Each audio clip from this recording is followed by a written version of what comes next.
Hello बच्चा party, कैसे हो आप सब लोग? बढ़िया हो भाई, जानदार हो, शानदार हो, जबरदस्त हो। और बताओ, पेपर आ रहा है, डर लग रहा है? डर लग रहा है? चल, आज हम शुरू करने वाले हैं हमारा सीएमएसएल चैप्टर नंबर 3, दैट इज एससीआरए।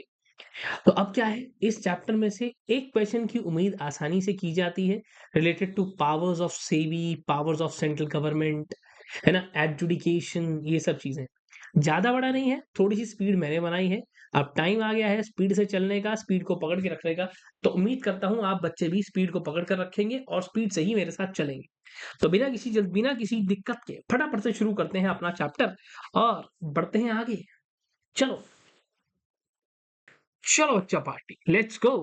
तो चैप्टर का नाम है एससीआरए, यानी कि आपके पास सिंपल सा फंडा, कोई भी ट्रांजैक्शन अगर बेटा यहां पर हो रही है, तो जो भी ट्रांजैक्शन हो रही है, अगर वो ट्रांजैक्शन क्या है, गलत ट्रांजैक्शन है, अनडिजायरेबल ट्रांजैक्शन है, तो उनको कहीं ना कहीं रोकने के लिए ही हमने एससीआरए को यहां पर बनाया है।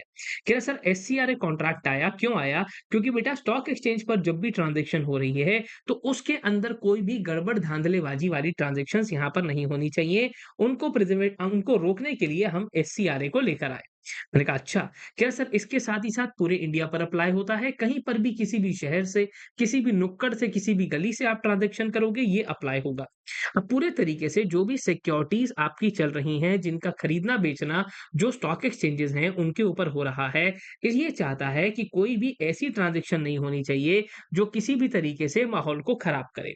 अब इसके लिए सेंट्रल गवर्नमेंट को क्या बोला गया? कह रहा सर, आपने क्या किया, इस एक्ट ने आकर क्या किया, सेंट्रल गवर्नमेंट को एक पावर दी। पावर किस चीज की? सबसे पहली बात, सेंट्रल गवर्नमेंट को यह बोला गया कि सेंट्रल गवर्नमेंट के पास पावर है कि सेंट्रल गवर्नमेंट पूरी तरीके से रेगुलेट कर सकती है। किसको रेगुलेट कर सकती है बच्चों? स्टॉक एक्सचेंज को। स्टॉक एक्सचेंज जहां पर किसी भी तरीके से किसी स्टॉक एक्सचेंज को किसी नए स्टॉक एक्सचेंज को लेकर आना है, नहीं आना है, किसी को रिकॉग्निशन देना है, नहीं देना है, और टाइम टू टाइम उन्हें सुपरवाइज भी करना कि वो कैसा काम कर रहे हैं, कैसा काम नहीं कर रहे, इस बात का भी ध्यान रखना सरकार का ही, यानी कि सेंट्रल गवर्नमेंट का ही काम है। फिर हमने ये देखा कि स्टॉक एक्सचेंज पे होने वाले जितनी भी सिक्योरिटीज खरीदी बेची जाती हैं, उनके बीच में जो भी कॉन्ट्रैक्ट होता है वो यहाँ पर आता है। और किस तरीके से स्टॉक एक्सचेंज पर हम क्या करते हैं, लिस्टिंग ऑफ सिक्योरिटीज यहाँ पर देखते हैं। कह रहा सर एक और फंडा, कह रहा स्टॉक एक्सचेंज की अगर मैं बात करूं तो यहाँ पर क्या होता है कि स्टॉक एक्सचेंज की अपनी अलग से लिस्टिंग रेगुलेशंस यहाँ देखने को मिलती हैं। अलग से लिस्टिंग रेगुलेशंस, यस। तो एससीआरए का एक छोटा सा फंडा समझते हैं। सर एससीआरए कब कब हमारे काम आएगा? बच्चों, अगर कभी भी आपको क्या करना है, कभी भी स्टॉक एक्सचेंज, कोई भी इंसान नया स्टॉक एक्सचेंज बनाना चाहता है, किसी को स्टॉक एक्सचेंज बनाना हो, किसी स्टॉक एक्सचेंज को हटाना हो, या फिर किसी का डीम्यूचुअलाइजेशन करना हो, सारे काम एससीआरए में होते हैं। इन्होंने बोला हमने काम करने के लिए पावर किसको दी है? सेंट्रल गवर्नमेंट को। अब बच्चों, हर जगह पर मोदी जी तो जा नहीं सकते, तो सेंट्रल गवर्नमेंट ने पावर आगे किसको दी? सेबी को ये पावर दी है। जब भी ना समझ में आए कभी कि क्या करना है, रास्ता क्या है, कौन सी अथॉरिटी का नाम यहाँ लिखना है, तो सीधा सीधा सेबी का नाम यहाँ लिखकर आ जाना। कह रहा सर, अब इसके साथ ही साथ कभी भी अगर कोई भी कंपनी पब्लिक इशू लेकर आती है और साथ ही साथ अपनी सिक्योरिटीज को वहां पर लिस्ट करवाती है। सर सिक्योरिटीज को कहाँ लिस्ट करवाती है? स्टॉक एक्सचेंज पर जाकर वहां लिस्ट करवाती है। वो भी यही बताएगा। अब आप गए, एक दिन तो आपने सिक्योरिटीज को स्टॉक एक्सचेंज पर जाके लिस्ट करवाया, और अगर मैं कहूं दूसरा मौका कभी एक और आया, जब आपने क्या करा, अपनी सिक्योरिटीज को डीलिस्ट करवा लिया। वो भी कहां से? स्टॉक एक्सचेंज से। कह रहा सर ओके, ये बात है, जी हाँ यही बात है। अब बहुत बार क्या होगा कि आप अगर किसी स्टॉक एक्सचेंज पे जाते हो, ठीक है, कोई भी एक कंपनी है, वो कंपनी ने बोला स्टॉक एक्सचेंज, मुझे ना अपनी सिक्योरिटीज को तुम्हारे यहाँ पर लिस्ट करवाना है, मुझे एक आईपीओ लेकर आना है और सिक्योरिटीज को तुम्हारे यहाँ लिस्ट करवाना है। स्टॉक एक्सचेंज भैया गुस्से में आ गया। स्टॉक एक्सचेंज कहता है भाग जाए यहाँ से, मैं क्यों रखूं तेरे को, भाग जाए यहां से, नजर मत आइयो। कंपनी तो रोने लगी। कह रहा कंपनी को बोला गया कि भैया अब आप क्या कर सकते हो, अपील फाइल कर सकते हो। कहां? सैट के पास, यानी कि सिक्योरिटीज एपेलेट ट्रिब्यूनल के पास आप ये अपील फाइल कर सकते हो। मैं कहा अच्छा। कह रहा सर, तो अब एससीआरए की अगर मैं यहां पर बात करता हूं, तो एससीआरए के अंदर क्या है? कह रहा सर यहां पर चार तरीके से फंडे हमने यहां पर देखे हैं। मैंने कहा क्या क्या फंडे हैं? एससीआरए के अंदर सबसे पहली बात यहां पर निकल कर आती है, जब भी आपको कोई भी काम करना होगा, होगा। तो यहाँ पर इन्होंने रूल्स बताए, प्रोसीजर बताया और ये भी बताया कब-कब आपको रिटर्न्स और एनुअल रिपोर्ट अपने रिकॉग्नाइज्ड स्टॉक एक्सचेंज पर डालनी है। किस तरीके से आप इंक्वायरी करोगे? कहाँ पर इंक्वायरी किसमें करोगे?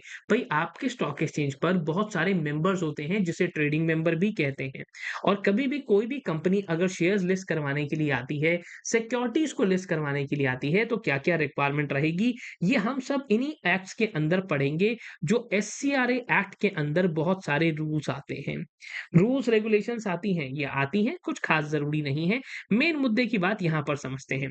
कह रहा सर एससीआरए कहाँ-कहाँ पर अप्लाई होता है बेटा? ये तो हमने इधर देखा कि एससीआरए में ये सारी चीज़ें आएँगी। पर एससीआरए कहाँ पर अप्लाई नहीं होता? यानी कि कहाँ पर इसकी नॉन एप्लीकेबिलिटी देखने को मिलती है? कह रहा sir the provisions of SCRA shall not apply to ये अप्लाई नहीं होंगे। मैंने कहा कहाँ पर अप्लाई नहीं होंगे? कह रहा सर आपके पास जो भी गवर्नमेंट है, रिज़र्व बैंक ऑफ इंडिया है, लोकल अथॉरिटी है या कोई भी कन्वर्टिबल बॉन्ड है, कोई शेयर वारंट है, जहाँ पर भी ये चीज़ें अप्लाई नहीं होने वाली।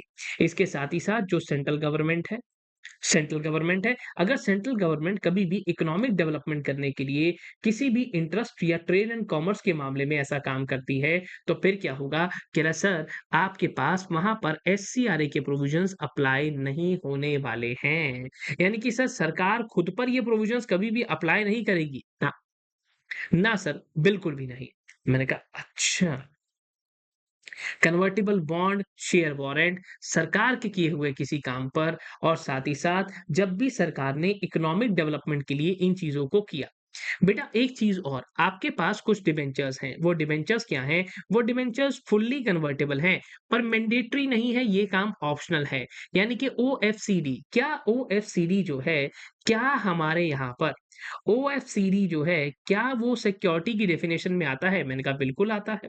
क्या सर आपके पास कभी भी अब ओएफसीडी है क्या बेटा? जैसे एक हाइब्रिड गाड़ी होती है।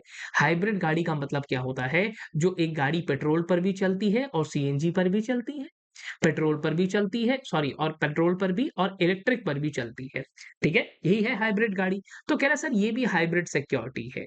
मैंने कहा हाइब्रिड सिक्योरिटी कैसे? कह रहा सर ऐसी चीज़ें जो आज के टाइम पर तो ये चीज़ क्या है? डिबेंचर्स हैं, पर आगे चल के ये कन्वर्ट हो जाएँगे। कह रहा पर सर हमारे पास तो ये कभी भी हाइब्रिड सिक्योरिटीज़ नाम का word section 2 clause H of SCRA में लिखा ही नहीं हुआ। मैंने कहा नहीं लिखा हुआ। कह रहा सर नहीं लिखा हुआ, तो फिर क्या करें? क्या इसको हम इंक्लूड करें? मैंने कहा देखो अभी मैं आपको बताता हूँ कि क्या ऐसी कन्वर्टिबल सिक्योरिटी, क्या ऐसी कन्वर्ट होने वाली चीज़ सिक्योरिटी की डेफिनिशन में आती है या नहीं आती है? तो सबसे पहले बच्चों हमारे पास आता है सिक्योरिटी का मतलब। सिक्योरिटी का मतलब क्या है? Shares, Scripps, stock. सर ये स्टॉक क्या होता है? जब शेयर्स को बड़े नंबर्स में बात करेंगे तो उसे स्टॉक्स कहेंगे। बॉन्ड्स और डिबेंचर्स ये कब होता है? जब एक कंपनी उधार लेती है, डिबेंचर्स इश्यू करती है, उसी तरीके से बॉन्ड्स होते हैं। 1 बॉन्ड, 2 बॉन्ड, 10 बॉन्ड आपने लिए, तो वो 10 बॉन्ड हैं। बहुत सारी क्वांटिटी आपने 1 करोड़ बॉन्ड्स ले लिए, 1 लाख बॉन्ड्स ले लिए या 1 लाख डिबेंचर्स ले लिए, तो उन्हें डिबेंचर स्टॉक कहा जाता है। मैंने कहा ठीक है। कह रहा सर इसके अलावा और कोई भी मार्केटेबल सिक्योरिटी किसी भी तरीके की जो इश्यू की जा रही है। मैंने कहा कोई भी? कहता सर कोई भी सिक्योरिटी जो इश्यू की जा रही है, कोई भी के अंदर बेटा ओएफसीडी आता है कि नहीं? जब उसने बोल दिया कोई भी जो बाजार में बेची जा रही है, तो ओएफसीडी यानी कि डिबेंचर्स भी बेचे जाते हैं भैया और डिबेंचर्स कल को ये कन्वर्ट हो जाएँगे तो ये कोई भी यानी कि any other security of marketable nature include कर दिया। डेरिवेटिव जिसके अंदर मैंने आपको बताया भी, जिनको अपनी कीमत खुद नहीं पता होती, वो एक अंडरलाइंग एसेट पे डिपेंड करते हैं अपनी कीमत को पता लगाने के लिए। इसके बाद हमने ये भी देखा कलेक्टिव इन्वेस्टमेंट स्कीम वैसे तो पूरा एक चैप्टर है। कलेक्टिव इन्वेस्टमेंट स्कीम का मेरे यहाँ मतलब है कि जब आपके यहाँ पर कलेक्टिव इन्वेस्टमेंट स्कीम से मैं कहना चाहता हूँ कि आपके पास सब लोगों ने मिलकर पैसे एक कंपनी को दिए और वो कंपनी ने आगे इन्वेस्ट करे। Collective investment scheme. क्या सर फिर सिक्योरिटी रिसीट जो सरफासी एक्ट में आती है? कह रहा किसी भी तरीके से म्यूचुअल फंड वालों ने अगर आपको कोई यूनिट इश्यू कर दी, लोग म्यूचुअल फंड में पैसा लगाते हैं ना, तो वहां पर से यूनिट आ गई। कह रहा या तो सर कोई भी पूल्ड इन्वेस्टमेंट व्हीकल जहां पर बड़े सारे लोग इकट्ठे होकर किसी एक कंपनी में पैसे लगाते हैं और पैसे लगाने के बाद वो कंपनी आगे फर्दर इन्वेस्ट करती है। अच्छा ऐसा, यस वो कंपनी आगे फर्दर इन्वेस्ट करती है। कि ना सर किसी भी तरीके से कोई भी सर्टिफिकेट या कोई भी इंस्ट्रूमेंट जिसका नाम कुछ भी है फ़र्क नहीं पड़ता, जहाँ पर कोई भी एक इन्वेस्टर जिस भी इन्वेस्टर ने आकर आपके पास पैसे दिए, मैंने कहा हाँ, कि ना सर अब आपने उस बंदे से चाहे डेट लिया, चाहे आपने उससे किसी तरीके का रिसीवेबल लिया, यानी कि इक्विटी लिया। बच्चों बदले में आप उस इन्वेस्टर को कोई भी इंस्ट्रूमेंट देते हो या कोई भी सर्टिफिकेट देते हो तो कह रहा है सर वो भी कोई भी सर्टिफिकेट अगर आपने उस बंदे को दिया जिसने आपको पैसे दिए तो वो उस पर्टिकुलर सर्टिफिकेट भी सिक्योरिटी की डेफिनेशन में आएगा। चाहे आपने मॉर्गेज क्यों ना कर दिया हो, कोई आपने किसी भी तरीके का इंटरेस्ट दे दिया हो, जो बदले में पर्चा मिलता है ना, इन्वेस्टर ने पैसे लगाए बदले में जो भी पर्चा मिलेगा, उस पर्चे को हम यहाँ पर इंक्लूड करने वाले हैं। यानी कि उस पर्चे को हम यहाँ पर सिक्योरिटी की डेफिनेशन में डाल देंगे। ओके सर सिंपल है, very simple sir very simple. बेटा 1 सेकंड और रुक जाओ। दाढ़ी मेरी ज़्यादा बिगड़ गई है आजकल, मुझे ऐसा लग रहा है। दूसरी बात सरकारी सिक्योरिटीज़ जो सरकार इश्यू करती है, इसके साथ ही साथ सेंट्रल गवर्नमेंट ने कहा जो मैं बता दूँगी उसको इंक्लूड कर देना। अब बहुत बार राइट और इंटरेस्ट होता है सिक्योरिटीज़ के अंदर, जैसे आपके पास कोई कूपन है, आपके पास कोई वारंट है, तो सिक्योरिटीज़ के अंदर आपके पास इंटरेस्ट है, आपको राइट इश्यू मिला, अच्छा उसमें भी शेयर मिलते हैं, आपको बोनस इश्यू मिला, उसमें भी आपको शेयर मिलते हैं, तो ये काम भी होता है, राइट? ऐसी चीज़ें भी देखने को मिलती हैं। देखो, अब इतनी सारी चीज़ें हैं, तो फिर से ये प्रॉब्लम उठकर आई कि सर ये ऑप्शनली फुल्ली कन्वर्टिबल डिबेंचर्स अगर मैंने आपको दे दिए, ओएफसीडी दे दिए, जिसको क्या कर सर ये तो कहीं भी नहीं दिख रहा है। ये क्या है हाइब्रिड सिक्योरिटी है पर कहाँ देख रहे हो इसको? मैंने कहा कहीं नहीं भाई, कहीं नहीं, सिंपल सा फंडा देख। उन्होंने बोला any other marketable security of life nature यानी कि कोई भी सिक्योरिटी जो मार्केट में बिक रही है ना, जो किसी भी कंपनी की है या किसी पूल्ड व्हीकल की है या किसी बॉडी कॉर्पोरेट की है उसको यहाँ ले लूँगा। मैंने कहा बस आ गया यार। इसीलिए तो कहता हूँ सबसे खतरनाक चीज़ होती है जब सरकार कहती है it may be deemed fit. Sahara real India real estate versus SEBI ये केस आया था। अब एक आता है spot delivery contract. Spot delivery contract में क्या होता है जब आपके पास हाथ के हाथ गली में कभी आवाज़ आती है पढ़ते हुए आलो लाला गोबे टेंडे तो आप क्या करते हो आप जाते हो actual delivery of securities and payment of price. आप सेम डे पर सामान खरीदते हो और हाथ के हाथ बच्चों उन्हें पैसे दे देते हो। तो बस जहां पर क्या हो रहा है कि सेम डे पर ये सारी चीजें हो रही हैं कि ना जब भी हम लोग बात करते हैं इसके साथ-साथ क्या हो रहा है ट्रांसफर ऑफ सिक्योरिटीज़ हो रहा है। जब भी आपके पास चीज़ें ऑनलाइन नेचर में हैं तो आप क्या करते हो हाथ के हाथ बेचते हो। अभी टाटा के शेयर बेचो, अभी आपके अकाउंट में पैसे आ जाएँगे, कोई भी दिक्कत नहीं है। यानी कि transfer of shares from the account of beneficial owner to the account of another beneficial owner. बच्चों शेयर्स अगर डीमैट फॉर्म में हैं तो मैं बेनिफिशियल ओनर होता हूँ और डिपॉजिटरी रजिस्टर्ड ओनर होता है। अब बात करते हैं डेरिवेटिव की, मुझे नहीं लगता इसके बारे में बात करने की ज़रूरत है। बहुत बात हम लोग इस बारे में ऑलरेडी कर चुके होंगे अभी तक। जब भी एक सिक्योरिटी की मैं बात करता हूँ, है ना? कह रहा सर आपके पास अगर कोई भी सिक्योरिटी है जो डेट इंस्ट्रूमेंट है या चाहे शेयर है, लोन है या जो भी है। अगर मैं आपको डेरिवेटिव का सिंपल सा फंडा बताऊँ, कह रहा जिसके पास अगर कोई भी कॉन्ट्रैक्ट है कोई भी कॉन्ट्रैक्ट अगर बच्चों ऐसा है जिसकी अपनी कोई कीमत नहीं है, पर नीचे जो आपके प्राइसेज़ चल रहे हैं, इन प्राइसेज़ से ही कॉन्ट्रैक्ट की कीमत पता चलती है। यानी कि ये अंडरलाइंग सिक्योरिटीज़ जो हैं, इन अंडरलाइंग सिक्योरिटीज़ से ही आपकी कीमत पता चलने वाली है। अब लॉ कहता है, "सर मुझे एक सिंपल सी बात बताओगे?" मैंने कहा, "हाँ, पूछो।" पूछो भैया पूछो। कह रहा सर एक बात बताओ मुझे यार, एक बात बताओ जैसे आपने गन्ने के जूस का एग्ज़ाम्पल यहाँ दिया होगा। हाँ, गन्ने के ग्लास जो होता है, गन्ने के जूस की कीमत क्या होती है? वही कीमत जो गन्ने की होती है। गन्ने की कीमत बढ़ेगी तो गन्ने के ग्लास के जूस की कीमत भी बढ़ेगी। गन्ने की कीमत घट जाएगी तो जो जूस का ग्लास है उसकी कीमत भी नीचे आ जाएगी। यानी कि बच्चों सीधा सा फंडा अगर कोई भी इंसान है ठीक है? अगर कोई भी इंसान है कि भैया सिंपल सा बात फंडा सिंपल सी बात कि अगर सर कभी भी हम लोग बात करते हैं कोई भी बंदा है जिसने निफ्टी सेंसेक्स के बारे में सुना हो, तो बच्चों निफ्टी की और सेंसेक्स की अपने आप में कोई कीमत नहीं है। कीमत किसकी है? जो निफ्टी के अंदर 50 शेयर्स आ रहे हैं या जो सेंसेक्स में 30 शेयर्स आ रहे हैं। मैं कहा अच्छा, ये बात, यस। यानी कि कोई भी एक कॉन्ट्रैक्ट जो अपनी वैल्यू अपने इंडेक्स ऑफ प्राइसेस से पता लगाता है, कमोडिटी डेरिवेटिव्स जहाँ कमोडिटी की बात हुई और सरकार ने बोला जो मैं बताऊँगी उसे मान लेना। मैंने कहा कमोडिटी डेरिवेटिव क्या होते हैं भैया? कह रहा कमोडिटी डेरिवेटिव का मतलब होता है फिर से वही चीज़ें जहाँ पर एक रेडी डिलीवरी कॉन्ट्रैक्ट नहीं है। अब आपके पास क्या होगा? क्या सर आपको कहीं न कहीं जहाँ पर जो प्राइज़ेज़ हैं, वो प्राइज़ेज़ कैसे पता चलते हैं? अंडरलाइंग गुड्स से और अंडरलाइंग एक्टिविटीज़ से। जैसे मैं आपको कहूँ तो बच्चों डेरिवेटिव हर एक चीज़ का अवेलेबल है। ऑयल का डेरिवेटिव अवेलेबल है, गैस का डेरिवेटिव अवेलेबल है। सर यानी कि फ्यूचर एंड ऑप्शन शाबाश! शाबाश! तो ये फ्यूचर एंड ऑप्शन का जो खेल लोग खेलते हैं ना, ये ऑयल में, गैस में, गोल्ड में, हर एक चीज़ में ये काम किया जा सकता है। फिलहाल अभी बात करते हैं रिकॉग्निशन ऑफ स्टॉक एक्सचेंज के बारे में। कब-कब ऐसा होगा अगर कोई भी इंसान, है ना? एनी स्टॉक एक्सचेंज जिस भी कोई भी स्टॉक एक्सचेंज है जो अपने आप को रिकॉग्नाइज़ करवाना चाहता है, तो ये बोला गया भैया स्टॉक एक्सचेंज तुम सबसे पहले जाओ और जाकर सेंट्रल गवर्नमेंट के पास जाकर अपनी एप्लीकेशन लगाओ। अगर कोई भी इंसान स्टॉक एक्सचेंज बनाता है और वो कहता है मुझे रिकॉग्नाइज़ कर दो, तो अब क्या होगा यहाँ पर क्या सर आपके पास सबसे पहले जब भी एप्लीकेशन लगाओगे इसमें ऐड करोगे बाय लॉज़ यानी कि जैसे कंपनी का आर्टिकल ऑफ एसोसिएशन होता है, वैसे ही बाय लॉज़ ऑफ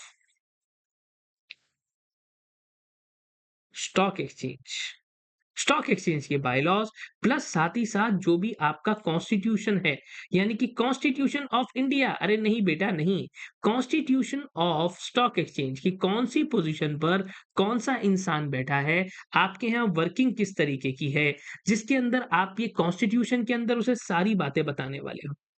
मैंने कहा कौन-कौन सी बातें बताने वाले हैं? क्या सर जैसे कि गवर्निंग बॉडी हो, मैंने कहा अच्छा, आपकी governing body board of directors में कौन-कौन आएगा, मैनेजमेंट में कौन-कौन आएगा, आपके स्टॉक एक्सचेंज के अंदर कौन-कौन ऑफिस बेयरर्स होंगे, कौन-कौन से ऐसे लोग हैं जो बड़ी-बड़ी पोज़ीशंस पर बैठे हैं।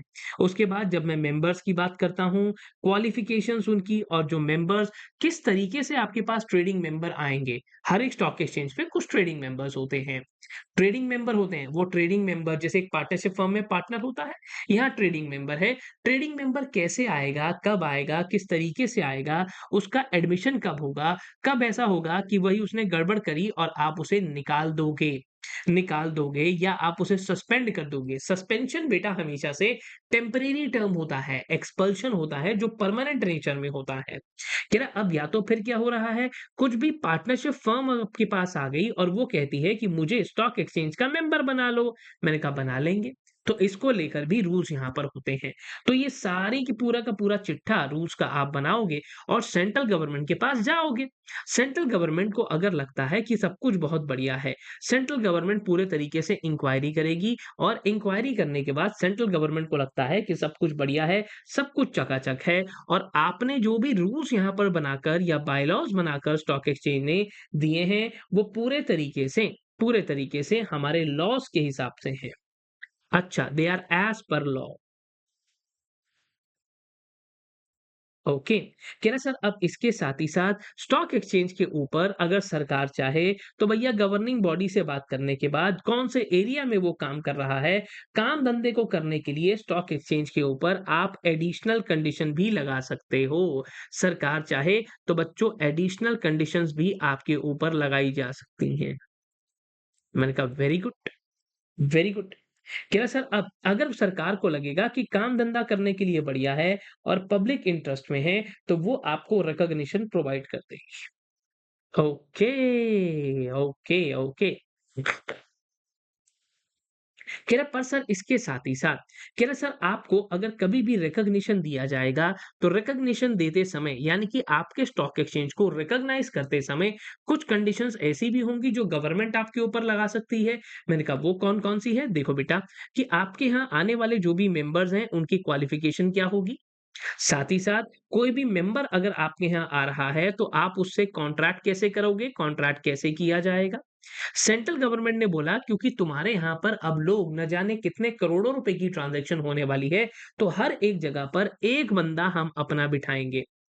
अच्छा, यानी कि कितने बंदे सेंट्रल गवर्नमेंट नॉमिनीज़ जो होंगे, वो होंगे यहाँ पर? मैंने कहा बिल्कुल, सेंट्रल गवर्नमेंट कुछ नॉमिनीज़ को अपॉइंट करेगी, जो मैक्सिमम 3 होंगे। और जो भी आपके अकाउंट्स होंगे, उन अकाउंट्स की ऑडिट की जाएगी बाय चार्टर्ड अकाउंटेंट्स। कह रहा सर अच्छा, अब अगर मान लो बच्चों कल को सेंट्रल गवर्नमेंट को लगता है कि ये लोग तो गुंडई कर रहे हैं, यानी कि जो सेंट्रल गवर्नमेंट ने रिकॉग्निशन इन लोगों को दी है, उस रिकॉग्निशन को आज के समय पर वापस लेने का टाइम आ गया है। तो सेंट्रल गवर्नमेंट क्या करेगी? सबसे पहले विथड्रॉल करने से पहले सामने वाले बंदे को रूह अफ़ज़ा पिलाएगी, यानी कि ROOBH इसे हम क्लास में बोलते हैं। कभी भी किसी के साथ कोई भी पेनल्टी लगाई जा रही है, उसका रजिस्ट्रेशन कैंसल किया जा रहा है, तो पहले उसे ROOBH यानी कि reasonable opportunity of being heard दिया जाता है। क्या सर अब अगर मैं कभी भी बात करता हूँ, तो आपको क्या कर रहे हो? तो सेंट्रल गवर्नमेंट हमेशा से विथड्रॉ करेगी, पर विथड्रॉ कब करेगी? कह रहा है सर अपॉर्च्युनिटी पहले सामने वाले बंदे को दी जाएगी, उसके बाद सेंट्रल गवर्नमेंट क्या करेगी? पूरे तरीके से स्टॉक एक्सचेंज से बात करेगी और फिर नोटिफाई कर देगी विथड्रॉल को अगले नोटिफिकेशन के अंदर। यानी कि सर सरकार नोटिफाई कर देगी कि आज के बाद ये स्टॉक एक्सचेंज बंद कर दिया गया है। अब इसके अंदर सर कौन-कौन सा बंदा एससीआरए के अंदर पावर किस-किस को मिली है? सेंट्रल गवर्नमेंट को, सेबी को और स्टॉक एक्सचेंज को। तीनों को ही पावर मिली है, बिल्कुल। सेंट्रल गवर्नमेंट को क्या-क्या पावर्स मिली हैं? आइए सबसे पहले ये देखते हैं कि कभी भी कोई भी रिकॉग्नाइज्ड स्टॉक एक्सचेंज अगर आपके सामने आता है, तो वो सेबी को क्या करेगा? अपनी डिटेल्स फर्निश करेगा। अच्छा, सेबी अगर कभी भी आपसे कोई भी इन्फॉर्मेशन माँगता है, तो वो इन्फॉर्मेशन आपको प्रोवाइड करनी होगी। साथ ही साथ जैसे क्लास में प्यारे-प्यारे बच्चे क्या करते हैं, अपने यहाँ पर पूरे तरीके से अपनी बुक्स बनाते हैं, अपने रजिस्टर बनाते हैं, तो कह रहा है सर आपको भी अपने books of accounts and other document बनाने हैं और मेंटेन एंड प्रिज़र्व करने हैं कब तक? 5 साल के लिए। 5 इयर्स के लिए। यस! क्या सर सेबी के साथ अगर मैं बात करता हूँ, अगर मान low power of SEBI in public interest, power of SEBI की अगर मैं बात करूँ, तो यहाँ पर क्या फंडा निकल कर आता है? कह रहा आपके पास सेबी क्या-क्या कर सकता है? अगर सेबी को ऐसा लगता है कि आपके पास it is in the interest of trade या it is in the interest of public, तो क्या होने वाला है? कह रहा सर आपके पास सिंपल सा फंडा होने वाला है। मैं कहा क्या फंडा? क्या सर आपके पास सिंपल सा फंडा होने वाला है कि आप एक रिकॉग्नाइज्ड स्टॉक एक्सचेंज अगर हो, ठीक है? तो आपको सेबी बोल सकता है कि चलो भैया मेरे पास आ जाओ और मेरे को कुछ इन्फॉर्मेशन प्रोवाइड करो। मैं आपसे कोई भी लेटर आपको भेज देगा और बोलेगा आपने ऐसा काम क्यों करा? एक्सप्लेन करो। अगर आपने कोई गड़बड़ करते हो तो चालान आ जाता है ना, लाल बत्ती जंप करते हो, चालान आ जाता है। ठीक इसी तरीके से यहाँ भी आपके पास एक चालान आ जाएगा। सेंट्रल गवर्नमेंट बोलेगी तूने ऐसा क्यों करा हमें बता। ओह! ऐसा? हाँ, हाँ। तो इन राइटिंग और उस इन्फॉर्मेशन आपसे माँगी जाएगी रिलेटेड टू कि आप कौन-सा काम कर रहे हो, कैसे काम कर रहे हो। इसके साथ ही साथ सेंट्रल गवर्नमेंट ने ये भी कहा कि ज़रूरत पड़ने पर भैया हम तो अपने यहाँ से कुछ ऑफिसर्स को भी तुम्हारे पीछे लगा देंगे, जो ये पता लगाएँगे कि किस तरीके से तुम्हारा स्टॉक एक्सचेंज काम कर रहा है। ये लोग जो भी आपके यहाँ इंक्वायरी करने आएँगे, जिन भी लोगों को अपॉइंट किया जाएगा, ये क्या करेंगे इंक्वायरी करने के बाद अपनी एक रिपोर्ट उस इंक्वायरी की सेबी को सबमिट करेंगे। जैसे डॉक्टर क्या करता है, कहीं टेस्ट करवाने के लिए भेजता है, आप टेस्ट करवाते हो। टेस्ट करवाने के बाद अब क्या होगा? कह रहे सर उसने टेस्ट करवाने के लिए भेजा, वो बंदा आपको रिपोर्ट देता है। हाँ, रिपोर्ट देता है। तो ठीक इसी तरीके से यहाँ भी आपको रिपोर्ट प्रोवाइड की जाएगी। क्या सर एक और फंडे को समझते हैं कि स्टॉक एक्सचेंज के पास अगर किसी भी तरीके से कोई भी डॉक्यूमेंट मांगा जाता है, अगर मान लो बच्चों वहां पर इंक्वायरी चल रही है और इंक्वायरी के चलते यहाँ पर क्या होता है आपसे कोई डॉक्यूमेंट मांगा जाता है, तो जो भी डायरेक्टर मैनेजर सेक्रेटरी या कोई भी ऑफिसर है या कोई भी मेंबर ऑफ स्टॉक एक्सचेंज है या मान लो कि मेंबर कौन है, फर्म है, पार्टनर है, जो भी पार्टनरशिप फर्म है तो वहां के पार्टनर मैनेजर सेक्रेटरी और कोई भी ऑफिसर है, तो आप मना नहीं कर सकते कि मेरे पास नहीं है। You are bound to produce the document. जो भी बुक्स ऑफ अकाउंट, जो भी डॉक्यूमेंट्स आपसे माँगे गए हैं, जो भी आपकी कस्टडी में हैं, तो आपको क्या करना होगा? आपको उन्हें फर्निश करना होगा अथॉरिटी के पास। करना होगा? जी हाँ, ज़रूर करना होगा। Okay sir. इसके साथ-साथ सरकार ने ये भी बोला कि ज़रूरत पड़ने पर कि जो भी आपके पास सेंट्रल गवर्नमेंट ने बोला कि भाई कोई रिकॉग्नाइज्ड स्टॉक एक्सचेंज है, अब उसके लिए रूल्स बनाने की बात हो गई।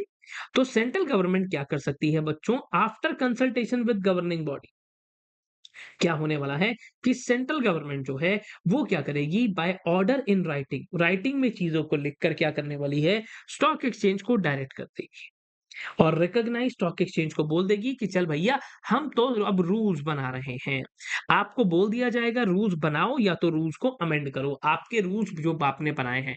सर सेंट्रल गवर्नमेंट बना रही है? नहीं बेटा, सेंट्रल गवर्नमेंट सिर्फ और सिर्फ स्टॉक एक्सचेंज को एक ऑर्डर भेज रही है। इस ऑर्डर के अंदर स्टॉक एक्सचेंज को कहा जा रहा है या तो मेक रूल्स, या तो भैया तू रूल बना ले, या तो फिर तू रूल्स को अमेंड कर ले। अच्छा ऐसा, यस यस। अब जो भी रूल यहाँ पर बनाए जाएंगे, अब मान लो किसी भी सेक्शन के चलते, किसी भी रूल के चलते आपने जो भी रूल्स बनाए या उनको अमेंड करा, कह रहा सर अब उन्हें पब्लिश किया जाएगा इन ऑफिशियल गैजेट ऑफ इंडिया। कह रहा सर अच्छा, स्टेट के हिसाब से भी ये होता है। कह रहा पर सर इतना ध्यान रखना, किसी भी तरीके से आपकी जो चीजें हैं वो अगेंस्ट कंपनीज एक्ट नहीं जानी चाहिए। कंपनीज एक्ट का पूरे तरीके से ध्यान रखना बच्चों। कंपनीज एक्ट के खिलाफ जाने का मतलब है पूरे के पूरे रूल्स की वाट लगवा देना।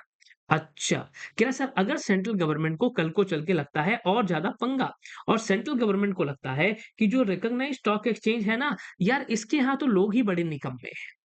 लोग ही बड़े निकम्मे हैं यार, ये तो सही से काम नहीं कर रहे हैं। तो फिर सेंट्रल गवर्नमेंट को लगता है कि भाई अब सेंट्रल गवर्नमेंट को ऐसा लगता है कि सामने वाली स्टॉक एक्सचेंज को सुपरसीड कर देना चाहिए।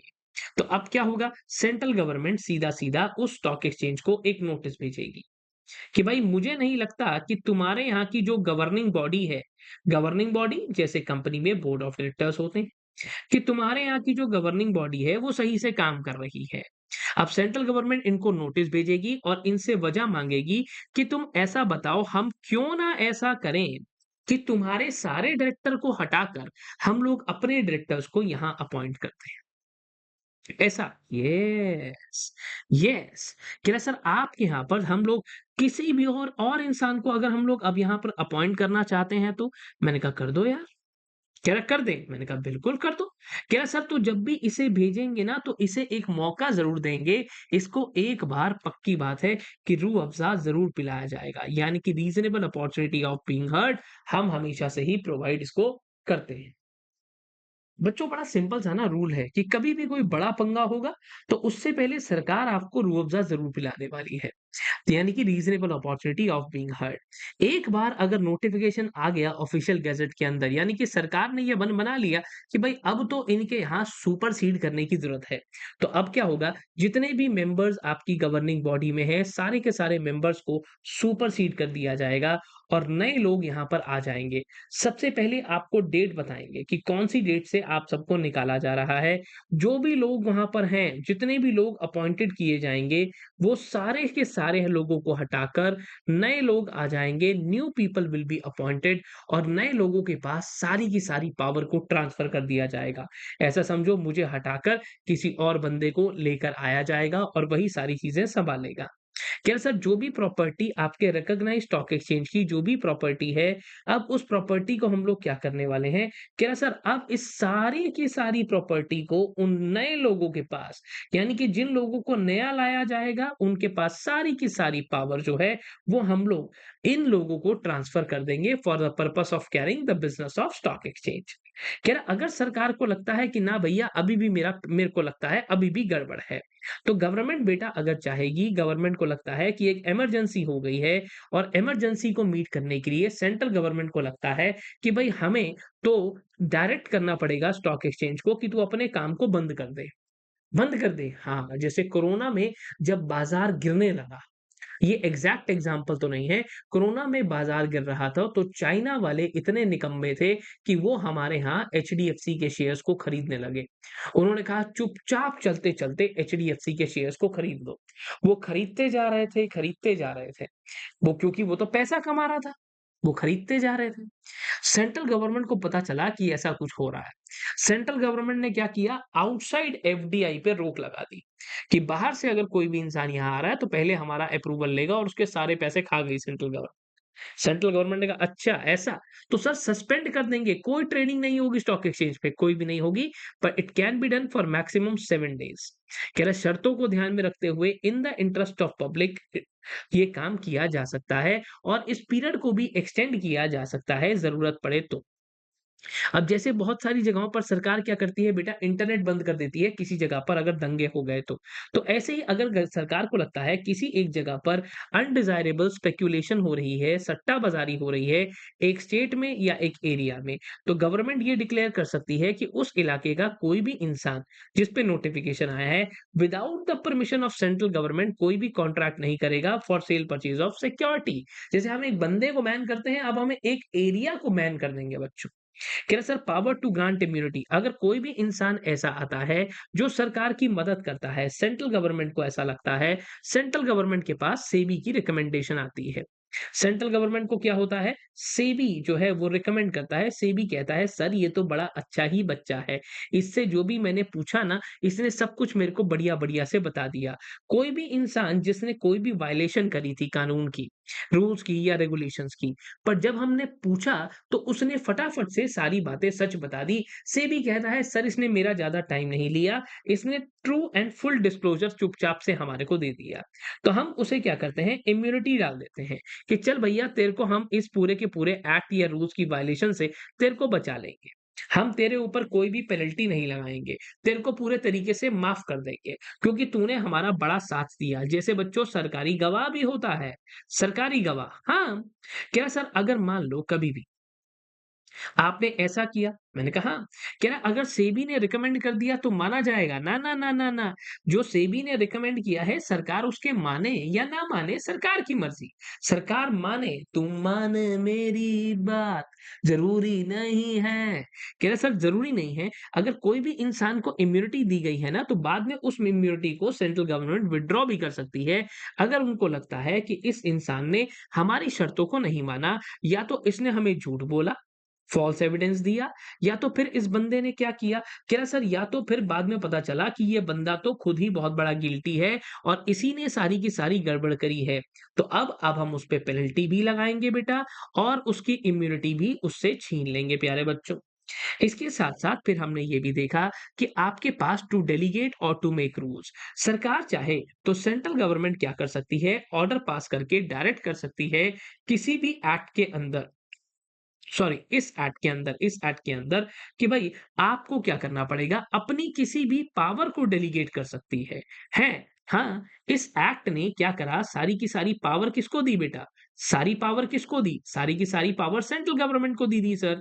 सेंट्रल गवर्नमेंट की इस पावर को फर्दर आगे डेलीगेट किया जा सकता है किसी भी अथॉरिटी को। अब सारे के सारे काम मोदी जी खुद तो नहीं कर सकते ना बेटा। सारे के सारे काम वो खुद तो नहीं कर सकते, तो अथॉरिटी बनानी पड़ेगी मित्रों, अथॉरिटी तो बनाने पड़ेंगे। खैर सर इसके साथ-साथ आता है पावर टू मेक रूल्स।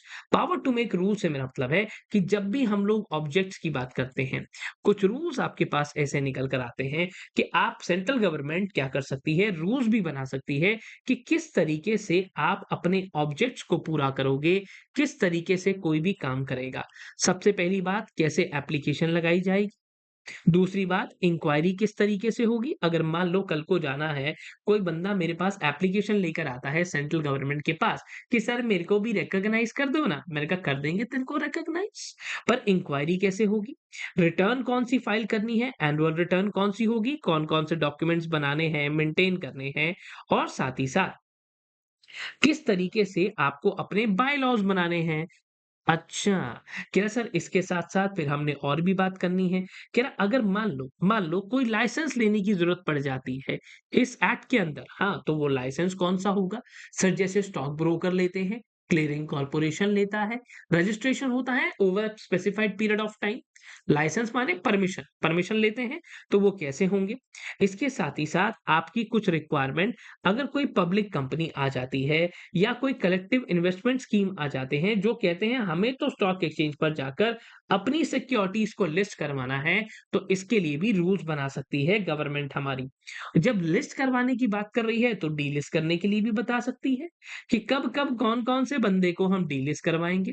अगर कोई भी इंसान ऐसा है जिसने स्टॉक एक्सचेंज के पास अप्लाई किया और स्टॉक एक्सचेंज ने उसको मना कर दिया, तो ये जाते हैं सैट के पास अपील करने। सैट क्या है? सैट क्या है? इस बारे में बात करेंगे थोड़ा-सा और रुक कर, ठीक है? कि ना सर अब जब आप अपील करने जा रहे हो सैट के पास तो तरीका क्या होगा?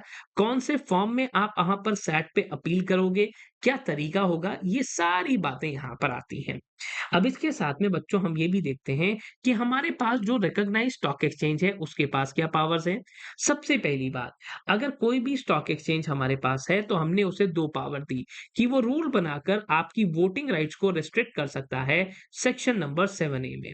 यानी कि कोई भी रिकॉग्नाइज्ड स्टॉक एक्सचेंज रूल बना सकता है या रूल को अमेंड कर सकता है। किस तरीके से सर, कैसे? मैंने कहा वो साफ-साफ कहेगा कि भैया तेरे पास जो, अगर तू मेंबर है, तेरे पास वोटिंग राइट है, उस वोटिंग राइट को करता हूँ रिस्ट्रिक्ट। यानी कि तू चाहते हुए भी अपने वोटिंग राइट्स को इस्तेमाल नहीं कर पाएगा। या तो फिर क्या, अब क्या हो रहा है, जहां पर आपके वोटिंग राइट्स को किस तरीके से रेगुलेट किया जाएगा, तो यहां पर जैसे आपको पता है कि बेटा एक मेंबर को एक ही वोट मिलता है, 1 member is equal to 1 vote होता है, या एक बात बताओ, 1 share is equal to 1 vote होता है? सर, 1 शेयर पर 1 वोट होता है, पक्का? पक्का। सेंट्रल गवर्नमेंट ने कहा कि अगर ज़रूरत पड़ी, तो हम हर एक मेंबर को नोटिफ़ाई कर देंगे कि भैया इर्रिस्पेक्टिव तेरे पे कितने भी शेयर हों, 1 member is equal to 1 vote, ऐसा भी किया जा सकता है। ज़रूरत पड़ने पर आप पे वोटिंग राइट्स हैं, पर इस्तेमाल नहीं करने दूँगा। कह रहा आपके पास प्रॉक्सी अपॉइंट करने का राइट होता है? मैंने कहा हाँ। कह रहा सर उस पे रिस्ट्रिक्शन लगा दूँगा। कह रहा और इसके जैसे और भी बहुत सारे जो भी सप्लीमेंट्री मैटर्स होते हैं, उनके ऊपर भी हम काम कर सकते हैं। कह रहा इसके साथ-साथ कोई भी रिकॉग्नाइज्ड स्टॉक एक्सचेंज अगर आता है, तो वो बहुत सारे बायलॉज़ बनाता है। कह रहा बायलॉज़ का मतलब क्या होता है? बायलॉज़ का मतलब होता है कि कब-कब आप वहाँ पर ट्रेडिंग आवर्स रहते हैं। बच्चों, स्टॉक एक्सचेंज में काम करने की टाइमिंग्स हैं। सुबह 9 बजे वैसे बोला जाता है, 9 बजे, साढ़े 9 बजे प्रैक्टिकली, ठीक है? पेपर में 9 से साढ़े 3 ही लिखना है। अगर पूछता है, वैसे नहीं पूछता कि भैया कब हमारे आवर्स ऑफ ट्रेड शुरू होंगे, कब खत्म होंगे। कभी भी आप क्या करते हो, क्लीयरिंग हाउस कि अगर आपने कभी पेमेंट करी, कोई स्टॉक एक्सचेंज में किसी तरीके से शेयर खरीदा, बेचा, तो उसके अंदर सेटलमेंट जो होती है वो कब होती है? आपके अकाउंट में अगर पैसा रखा है डीमैट अकाउंट में और अगर वो अनयूज्ड है, तो स्टॉक एक्सचेंज अपने आप वापस आपके अकाउंट में डाल देगा। अच्छा, ठीक है। कह रहा सर अब हमेशा से ही सेबी के पास क्या होता है, एक रिटर्न होती है जो क्लीयरिंग हाउस सबमिट करता है टाइम टू टाइम। कह रहा क्या-क्या होता है उसके अंदर? टोटल सिक्योरिटीज़ कितनी एक सेटलमेंट पीरियड से दूसरे में गई, कि कौन-सी सिक्योरिटी, कौन-सी कैटेगरी की, कौन से कॉन्ट्रैक्ट हुए, ये सारी बातें। कह रहा सर इसके साथ-साथ किस तरीके से, क्या यहाँ पर कोई धांधलेबाज़ी हो रही है? क्या कोई ब्लैंक ट्रांसफ़र हो रहा है ब्लैंक चेक की तरह? नाम नहीं लिखते, सिर्फ़ दे देते हो, जा भैया जिस मर्ज़ी को दे दियो। लॉ कहता है ये बातें। कि कहाँ पर अगर कोई डिफरेंस निकल कर आ रहा है, तो क्या उस डिफरेंस की पेमेंट हो रही है? हो रही है तो कैसे हो रही है? कह रहा आपके पास कैरी फॉरवर्ड सुना है कभी?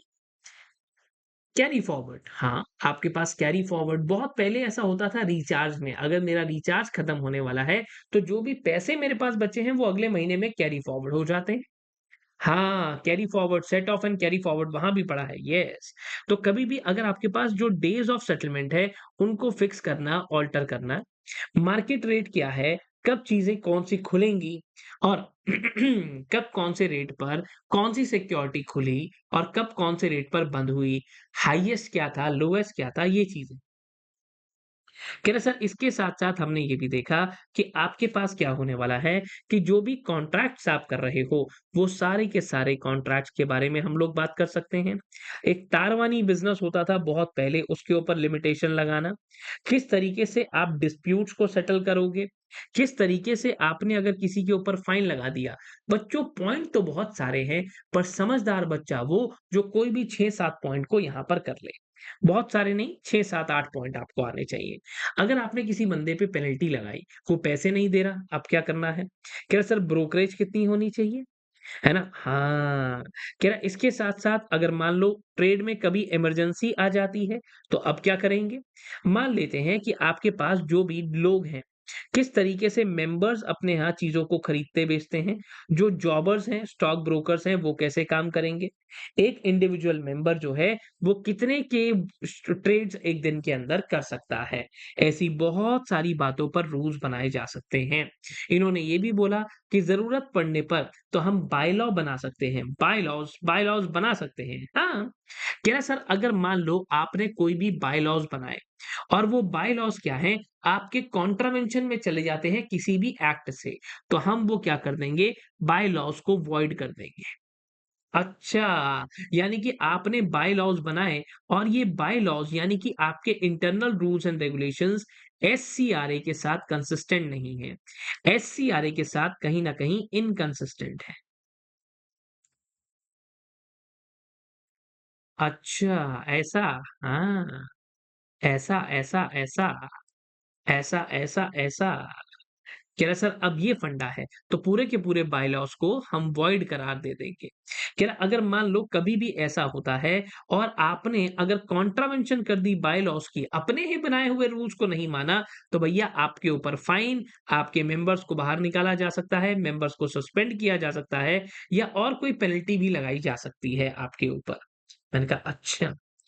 ओके, कह रहा सर तो बाय लॉज बना कौन रहा है यार?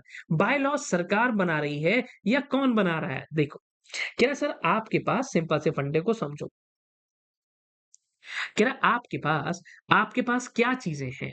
बाय लॉज जो बनाए जाते हैं स्टॉक एक्सचेंज ने बनाए।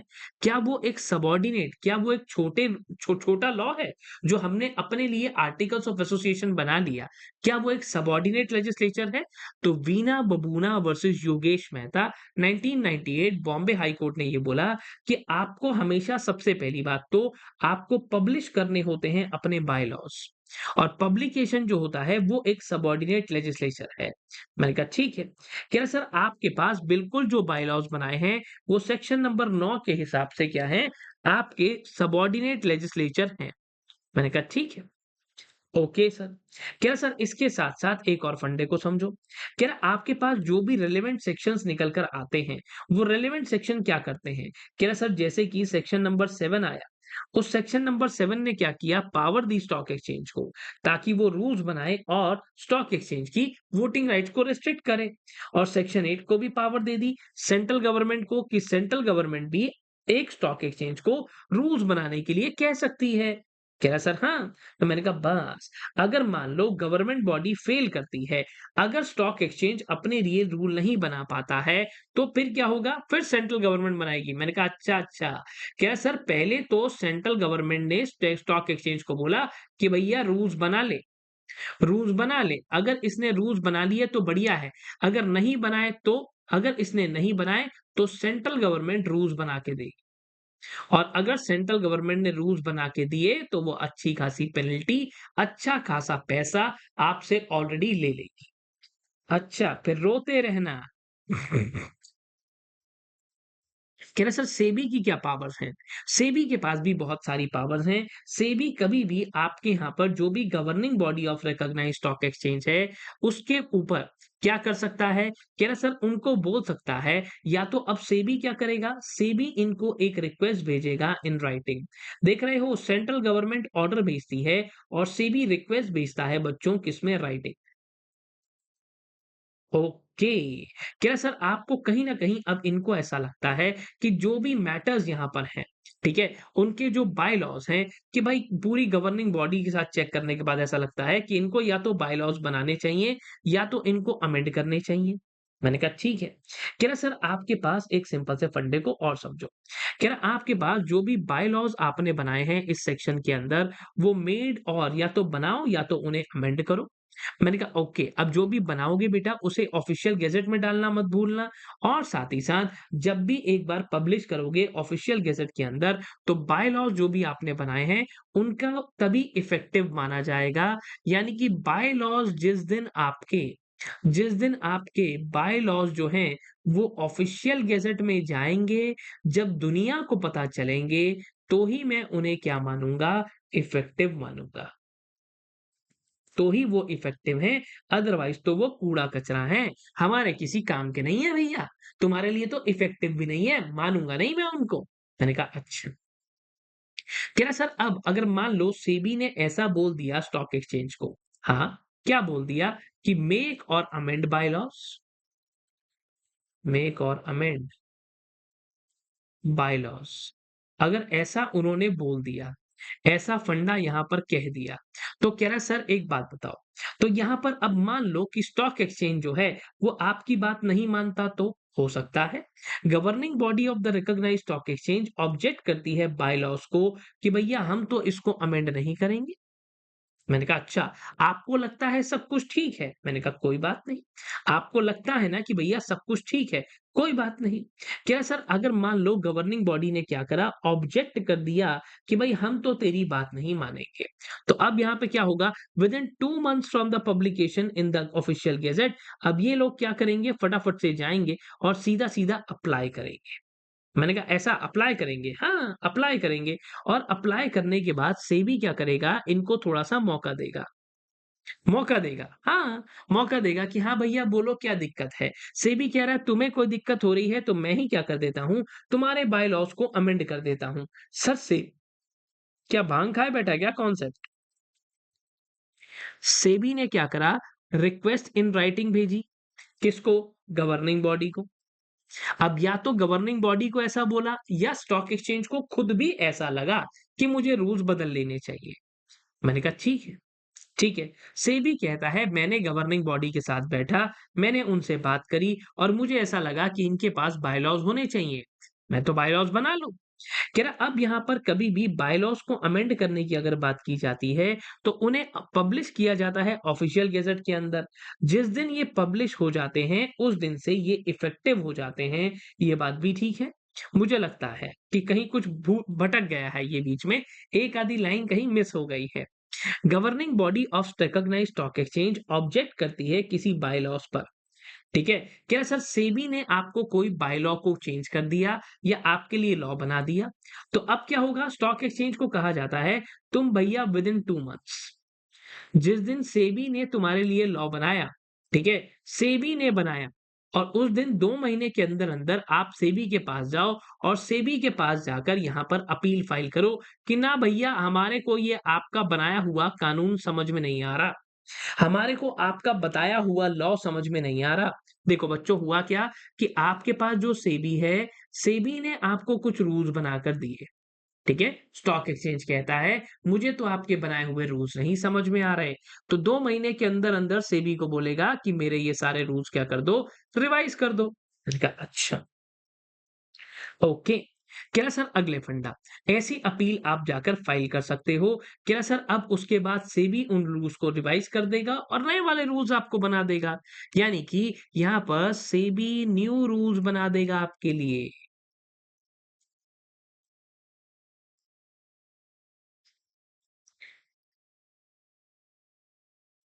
सिंपल, इसके साथ टू इशू डायरेक्शंस। अब अगर जरूरत पड़ती है, सेबी को अगर सभी भी सेटिस्फाइड है और सेबी को लगता है कि बाजार और सिक्योरिटीज की डेवलपमेंट के लिए और कभी रिकॉग्नाइज स्टॉक एक्सचेंज को कहीं ना कहीं अगर वो गलती करने जा रहा है, तो या तो फिर उसकी बेहतरी के लिए या तो फिर प्रॉपर मैनेजमेंट को सिक्योर करने के लिए स्टॉक एक्सचेंज के या क्लियरिंग कॉर्पोरेशन के या किसी भी एजेंसी या पर्सन के, तो सेबी चाहे तो वो डायरेक्शन इशू कर सकता है। सर कैसी डायरेक्शन? क्या सर डायरेक्शन इश्यू कर सकता है, डायरेक्शन के अंदर कुछ भी हो सकता है। मैंने कहा कुछ भी? हाँ, तो कुछ बोल थोड़ी रहा है, क्या बोलूँगा? ये बोल रहा है कुछ भी डायरेक्शन इश्यू कर दूँगा, बता दूँगा ये काम कैसा कर लियो। किसको दे सकता है? स्टॉक एक्सचेंज को, क्लीयरिंग कॉर्पोरेशन को, एजेंसी को, पर्सन को। मैंने कहा अच्छा, क्या सर कोई भी कंपनी ऐसी जिसकी सिक्योरिटीज़ लिस्टेड हैं उसको बोल सकता है और ऐसी company which is proposed to be listed, मतलब सर जो लिस्टेड है उसको तो बोल देगा, पर जो लिस्टेड होने वाली है उसको भी बोल देगा। हाँ, उसको भी बोल देगा। कह रहा सर इसके साथ-साथ बोला जाता है कि वो क्या करेंगे, रेगुलेशंस बना देंगे। अब यहाँ पे क्या होना है, सेबी ने ये बोला कि भई अब आपको जो भी रेगुलेशंस बनानी है वो कानून के यानी कि एक्ट के हिसाब से बनानी है। कह रहा आपको एक और काम करना है। मैंने कहा क्या? कह रहा सर आपको सबसे पहले तो at least 51% of equity share capital जो आपकी है, वो पिछले 12 महीने में किसके पास हो? कह रहा 12 months from the date of publication of order, किसके पास होनी चाहिए? कह रहा सर पब्लिक के वो जो शेयर होल्डर्स हैं ना, 51% शेयर होल्डर बदले ना। मैं कहा ना बदले हों, ना। आपके पास जो 51% शेयर होल्डर हैं, वो सेम रहे।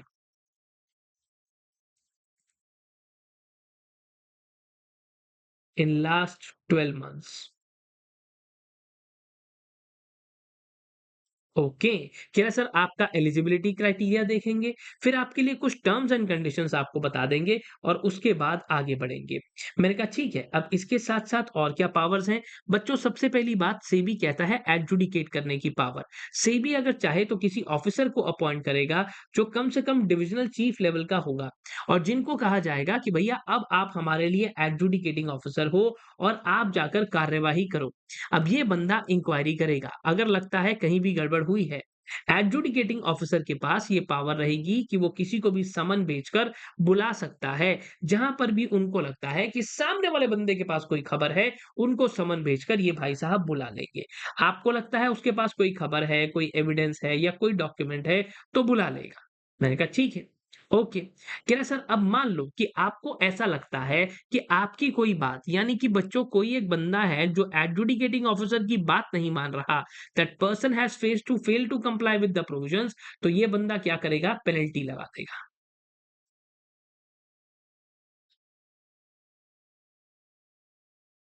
Okay, okay, okay, okay. क्या सर सेबी आपको ये भी कह सकता है कि चलो आओ आपके रिकॉर्ड्स को देखते हैं। जो भी ऑर्डर आपने पास किया एडजुडिकेटिंग ऑफिसर ने अगर उसके अंदर कुछ भी गलती है या वो सिक्योरिटीज़ मार्केट के इंटरेस्ट में नहीं है, तो कह रहा है सर अब तो यहाँ पर क्या होगा और इनको लगता है कि भैया तूने तो पेनल्टी कम लगाई है, तो सेबी उस क्वांटम ऑफ पेनल्टी को बढ़ा देगा। अगर सेबी को लगता है ना इसने पेनल्टी कम लगाई है, इसने तो कोई गड़बड़ करी है, तो भैया सेबी पेनल्टी को इंक्रीज़ कर देगा। पर बच्चों को भी कभी भी आपको रूह अफ़ज़ा हमेशा पिलाया जाएगा, कोई भी ऑर्डर नहीं पास किया जाएगा, जब तक आपको एक reasonable opportunity of being heard नहीं दी जाती। पहले रूह अफ़ज़ा पिलाएँगे, फिर ये बात करेंगे। कह रहा सर जो भी यहाँ पर इंक्वायरी है, पूरी की पूरी इंक्वायरी कह रहा सर आपको 3 महीने के अंदर-अंदर काम खत्म हो जाएगा और आपके पास कभी भी ये चलो 3 महीने छोड़ो खत्म हो जाएगा या नहीं, छोड़ो इस बात को। कह रहा after the expiry of 3 months from the date of order pass by कह रहा सर अगर आपको अपील करनी है मैंने कहा ठीक है। कह रहा सर आपको अगर अपील रहने देते हैं बेटा, रहने देते हैं, रहने देते हैं, रहने देते हैं। कॉम्प्लेक्सिटी में मत फँसो, प्यार से चलो। अब एक ऑर्डर निकल कर आया जो कि छोटा-सा है, इस ऑर्डर को देखते हैं। मैटर आया Odisha minerals development company limited. यहाँ पर क्या हुआ सेबी ने अपनी पावर्स देखी 15 आई ऑफ सेबी एक्ट 1992। इनके अंदर इनके पास एक रूल 5 था एडजुडिकेशन रूल्स के अंदर। इन्होंने कहा कि भैया हमने एक टोटल पेनल्टी लगाई है 2 लाख रुपए की। अंडर ये वाला सेक्शन। मैंने कहा ठीक है, ओके। किस पर? नोटिसी के ऊपर ओडिशा मिनरल डेवलपमेंट कॉर्पोरेशन उनके यहाँ के 2 एक सतीश चंद्र और सुचारिता दास क्योंकि उन्होंने जो हमारा कोड होता है प्रिवेंशन यानी कि इनसाइडर ट्रेडिंग वाला अभी एक लॉ आया है जो आपने इनसाइडर ट्रेडिंग एक्ट आप 2015 वाला पढ़ रहे हो या पढ़ोगे, उससे पहले ये वाला कानून चलता था। तो फिर कह रहा सर अब यहाँ पे क्या हो रहा है? इन्होंने बोला कि भाई इस बंदे ने इनसाइडर ट्रेडिंग, लिस्टिंग एग्रीमेंट जो आज के ज़माने में एलओडीआर हो गया है और सेक्शन 21 ऑफ एससीआरए इसकी गड़बड़ करी है। अच्छा तो सेबी ने पेनल्टी लगा दी। हाँ, हाँ, सेबी ने यहाँ पर पेनल्टी लगा दी सर। इन चीज़ों को चलते-चलते सेबी पेनल्टी भी लगा देता है। पर इन्होंने कहा कि सेबी भैया जितना मर्ज़ी बढ़िया हो, आईएफएससी के ऊपर अप्लाई नहीं होता। आईएफएससीए के अंदर चलने वाली चीज़ें अलग हैं, वहाँ की अथॉरिटी अलग है और वहाँ के लिए इस आईएफएससी के लिए एक बॉडी है दैट इज़ आईएफएससीए यही अथॉरिटी सारे के सारे काम प्यारे बच्चों यहाँ पर करती है बेटा। सर यही सारे काम करती है। जी हाँ, यही सारे काम यहाँ पर करती है। सो बच्चा पार्टी देखो बेटा इसके बाद आता है हमारे पास public issue and listing of securities. इसके अंदर फिर से एक सिंपल सा फंडा उन लोगों ने बताया कि कभी भी कोई भी सिक्योरिटीज़ को पब्लिक को इश्यू नहीं किया जाएगा, जब तक वो लिस्टेड नहीं हो जाती हैं रिकॉग्नाइज्ड स्टॉक एक्सचेंज के पास। यानी कि कोई भी कंपनी अगर पब्लिक इश्यू लेकर आ रही है, तो सबसे पहली रिक्वायरमेंट क्या है? सबसे पहली रिक्वायरमेंट ये है बच्चों कि उस कंपनी को स्टॉक एक्सचेंज के पास अप्लाई करना होगा और वहाँ पर अप्लाई करके उसे क्या करना होगा? लिस्टिंग परमिशन लेनी होगी, जो कि कैसे मिलती है? कह रहा सर आपके पास ये लिस्टिंग परमिशन मिलती है बाय इन प्रिंसिपल अप्रूवल। अब इसके साथ-साथ कोई भी सर्टिफिकेट हो या कोई भी इंस्ट्रूमेंट हो, जो आपने इंस्ट्रूमेंट इन्वेस्टर को दिया है, चाहे मैं कहूँ आप उसे डेट की फॉर्म में कहो, रिसीवेबल की फॉर्म में कहो, मॉर्गेज डेट की फॉर्म में कहो, कह रहा सर जिस भी तरीके से सामने वाले बंदे के पास बेनिफिशियल इंटरेस्ट मिल जाता है, तो वो सारी चीज़ें क्या हो जाती हैं, वो सारी की सारी चीज़ें इंस्ट्रूमेंट में आती हैं। एससीआरए की डेफिनिशन को, इंस्ट्रूमेंट की डेफिनिशन को, सिक्योरिटी की डेफिनिशन को थोड़ा-सा याद करने की कोशिश करो। अब यहाँ पर क्या होता है, कह रहा है सर देखो आपके पास अगर कोई भी सिक्योरिटी ऐसी है जो स्टॉक एक्सचेंज पे कंप्लाई हो जाती है, यानी कि कोई भी कंपनी ऐसी है जो स्टॉक एक्सचेंज पे अप्लाई करती है और यहाँ जाकर बच्चों वो लिस्टेड हो जाती है। लिस्टेड हो जाने के बाद फिर क्या होगा, तो वो सेबी एलओडीआर रेगुलेशंस जो हैं उनको फुलफिल करना उनके लिए ज़रूरी हो जाएगा। अब सेबी ने ये भी बोला कि भैया मैंने तो इन्वेस्टिगेशन करी है और इन्वेस्टिगेशन करने के बाद अब दिक्कत क्या हुई, Odisha minerals development company limited इसके अंदर एक इन्वेस्टिगेशन हुई, सेबी ने करी और ये पता चला कि इन लोगों ने बच्चों जो प्राइस सेंसिटिव इन्फॉर्मेशन होती है, सर प्राइस सेंसिटिव इन्फॉर्मेशन बोले तो बेटा प्राइस सेंसिटिव इन्फॉर्मेशन का मतलब जिसके बाजार के अंदर आते ही आपकी कंपनी का प्राइस ऊपर नीचे ऊपर नीचे ऊपर नीचे अच्छी खासी मूवमेंट आपको दे जाएगा। क्या ना अब इन लोगों ने देरी से ये इन्फॉर्मेशन हमारे को क्या करी है, भाई इन्होंने देरी से ये इन्फॉर्मेशन किसको करी है, स्टॉक एक्सचेंज को बताई है। स्टॉक एक्सचेंज को इन्फॉर्मेशन देने के लिए आपके पास टाइम होता है, अगर आप लेट हो जाओगे तो दिक्कत हो जाएगी। क्या सर तो violation of SEBI act 1992 SEBI PIT regulations जो अब चेंज हो गई हैं, इन्होंने इन्वेस्टिगेशन करी और इन्होंने ये पाया कि कंपनी के जो 2 डायरेक्टर्स हैं, सतीश चंद्र मैनेजिंग डायरेक्टर, सुचारिता दास जो कंपनी सेक्रेटरी हैं, इन्होंने कहीं न कहीं बिलेटेड डिस्क्लोजर स्टॉक एक्सचेंज को किया है, ज़रूरी इन्फॉर्मेशन को देरी से बताया है, इसीलिए इन लोगों के ऊपर पेनल्टी लगाई गई और इनको बोला गया कि भैया आपने वायलेशन करी है किसको? Code of corporate disclosure for prevention of insider trading regulations की और साथ ही साथ ये भी बोला गया कि आपने लिस्टिंग एग्रीमेंट की भी वायलेशन करी है। लिस्टिंग एग्रीमेंट की जगह पे बच्चों आज के टाइम पर एलओडीआर है और पीआईटी रेगुलेशंस आज के ज़माने में अगर देखा जाए तो वो 2015 वाली है। अब मान लेते हैं कि अगर कोई भी इंसान क्या करता है, आप जाते हो स्टॉक एक्सचेंज के पास, एप्लीकेशन लगाते हो कि स्टॉक एक्सचेंज भैया मेरी तो सिक्योरिटीज़ को लिस्ट कर दो। मेरी तो सिक्योरिटीज़ को क्या कर दो? लिस्ट कर दो। सिक्योरिटीज़ को लिस्ट करने के लिए अगर ये मना कर देता है, अगर ये क्या करता है रिफ्यूज़ आपको कर देता है, तो बेटा ऐसे मामले के अंदर आप क्या करोगे अपील करोगे सेंट्रल गवर्नमेंट के पास कि भैया देख लो, ये तो मेरे को मना कर रहा है। अच्छा, कह रहा सर तो अब क्या होगा? जब भी आपके पास कोई सी स्टॉक एक्सचेंज पे जाने के बाद वो स्टॉक एक्सचेंज आपकी एक पब्लिक कंपनी या सीआईएस को मना करता है, कह रहा सर तो आपके पास कंपनी को ये सारी की सारी वजह बताई जाएगी। अगर उसने मना किया तो 15 दिन के अंदर-अंदर वजह बता देगा कि विदिन 15 डेज़ ऐसा रिफ्यूज़ल क्यों हो रहा है? और अगर मान लो एक और चीज़, क्या सर अगर मैं आपको ये कहूँ कि स्टॉक एक्सचेंज ने क्या किया है, जितनी भी आपको जब आपको टाइम लिमिट मिलती है, स्टॉक एक्सचेंज को हम क्या करते हैं, एक टाइम लिमिट प्रोवाइड करते हैं कि इतने टाइम के अंदर-अंदर आपको ये सारा काम कर देना है। क्या सर स्टॉक एक्सचेंज ने अगर आपकी अपील को डिस्पोज़ ऑफ नहीं किया, जितना टाइम उनको दिया गया है उतने के अंदर-अंदर। कह रहा सर ओके। कह रहा अब ये टाइम कितना होगा? कह रहा सर आपके पास अगर ये सामने वाले बंदे ने मना किया, स्टॉक एक्सचेंज ने मना किया? मैंने कहा हाँ, तो आपको रिफ्यूज़ल करते ही विदिन 15 डेज़ अपील कब करोगे? यहाँ से विदिन 15 डेज़ के अंदर-अंदर कंपनी उठकर अपनी अपील फाइल कर देगी। कहाँ अपील फाइल करेगी? सेंट्रल गवर्नमेंट के पास। अब जब सेंट्रल गवर्नमेंट के पास अपील फाइल करने के लिए जाओगे, सर देर हो गई तो? अरे देर क्यों हो जाएगी भाई, ज़बरदस्ती ही देर करा रहे हो। लॉ कह रहा है कोई बात नहीं फिर भी देर हो जाए तो 15 दिन but not exceeding 1 month, 15 days but किसी भी हाल में मैक्सिमम 1 महीना। कह रहा सर अब यहाँ पर आप क्या करने वाले हो? Stock exchange for opportunity of being heard आप क्या करते हो? डिसीजन को सेट असाइड करते हो और या तो फिर अगर आपका स्टॉक एक्सचेंज क्या कर रहा है, आपको परमिशन नहीं देता है, तो सेंट्रल गवर्नमेंट क्या करेगी? उस स्टॉक एक्सचेंज के ऑर्डर को सेट असाइड कर देगी। भई आपके पास सीधा-सीधा ये देखा जाएगा कि आप सही हो या स्टॉक एक्सचेंज सही है। अगर स्टॉक एक्सचेंज सही है बच्चों, तो क्या होगा? आपकी फेवर में फैसला आ जाएगा, उसको डाँट पड़ जाएगी। अगर वो सही है तो आपको डाँट पड़ जाएगी, इतनी सी बात होगी। क्या सर अच्छा, अगर मान लो पब्लिक कंपनी है, मैंने कहा ठीक है।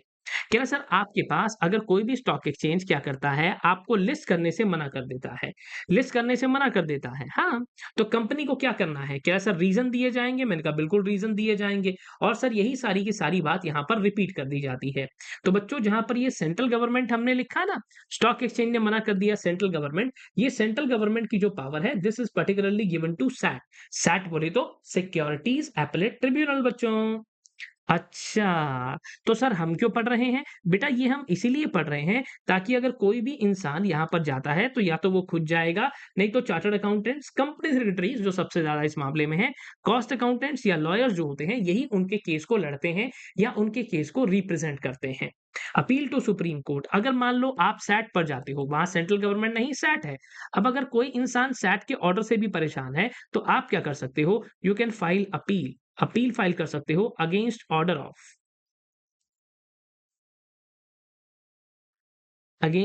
ऑफ सैट कहाँ? सुप्रीम कोर्ट के पास। सुप्रीम कोर्ट के पास, यस, कहाँ फाइल कर सकते हो? सुप्रीम कोर्ट के पास।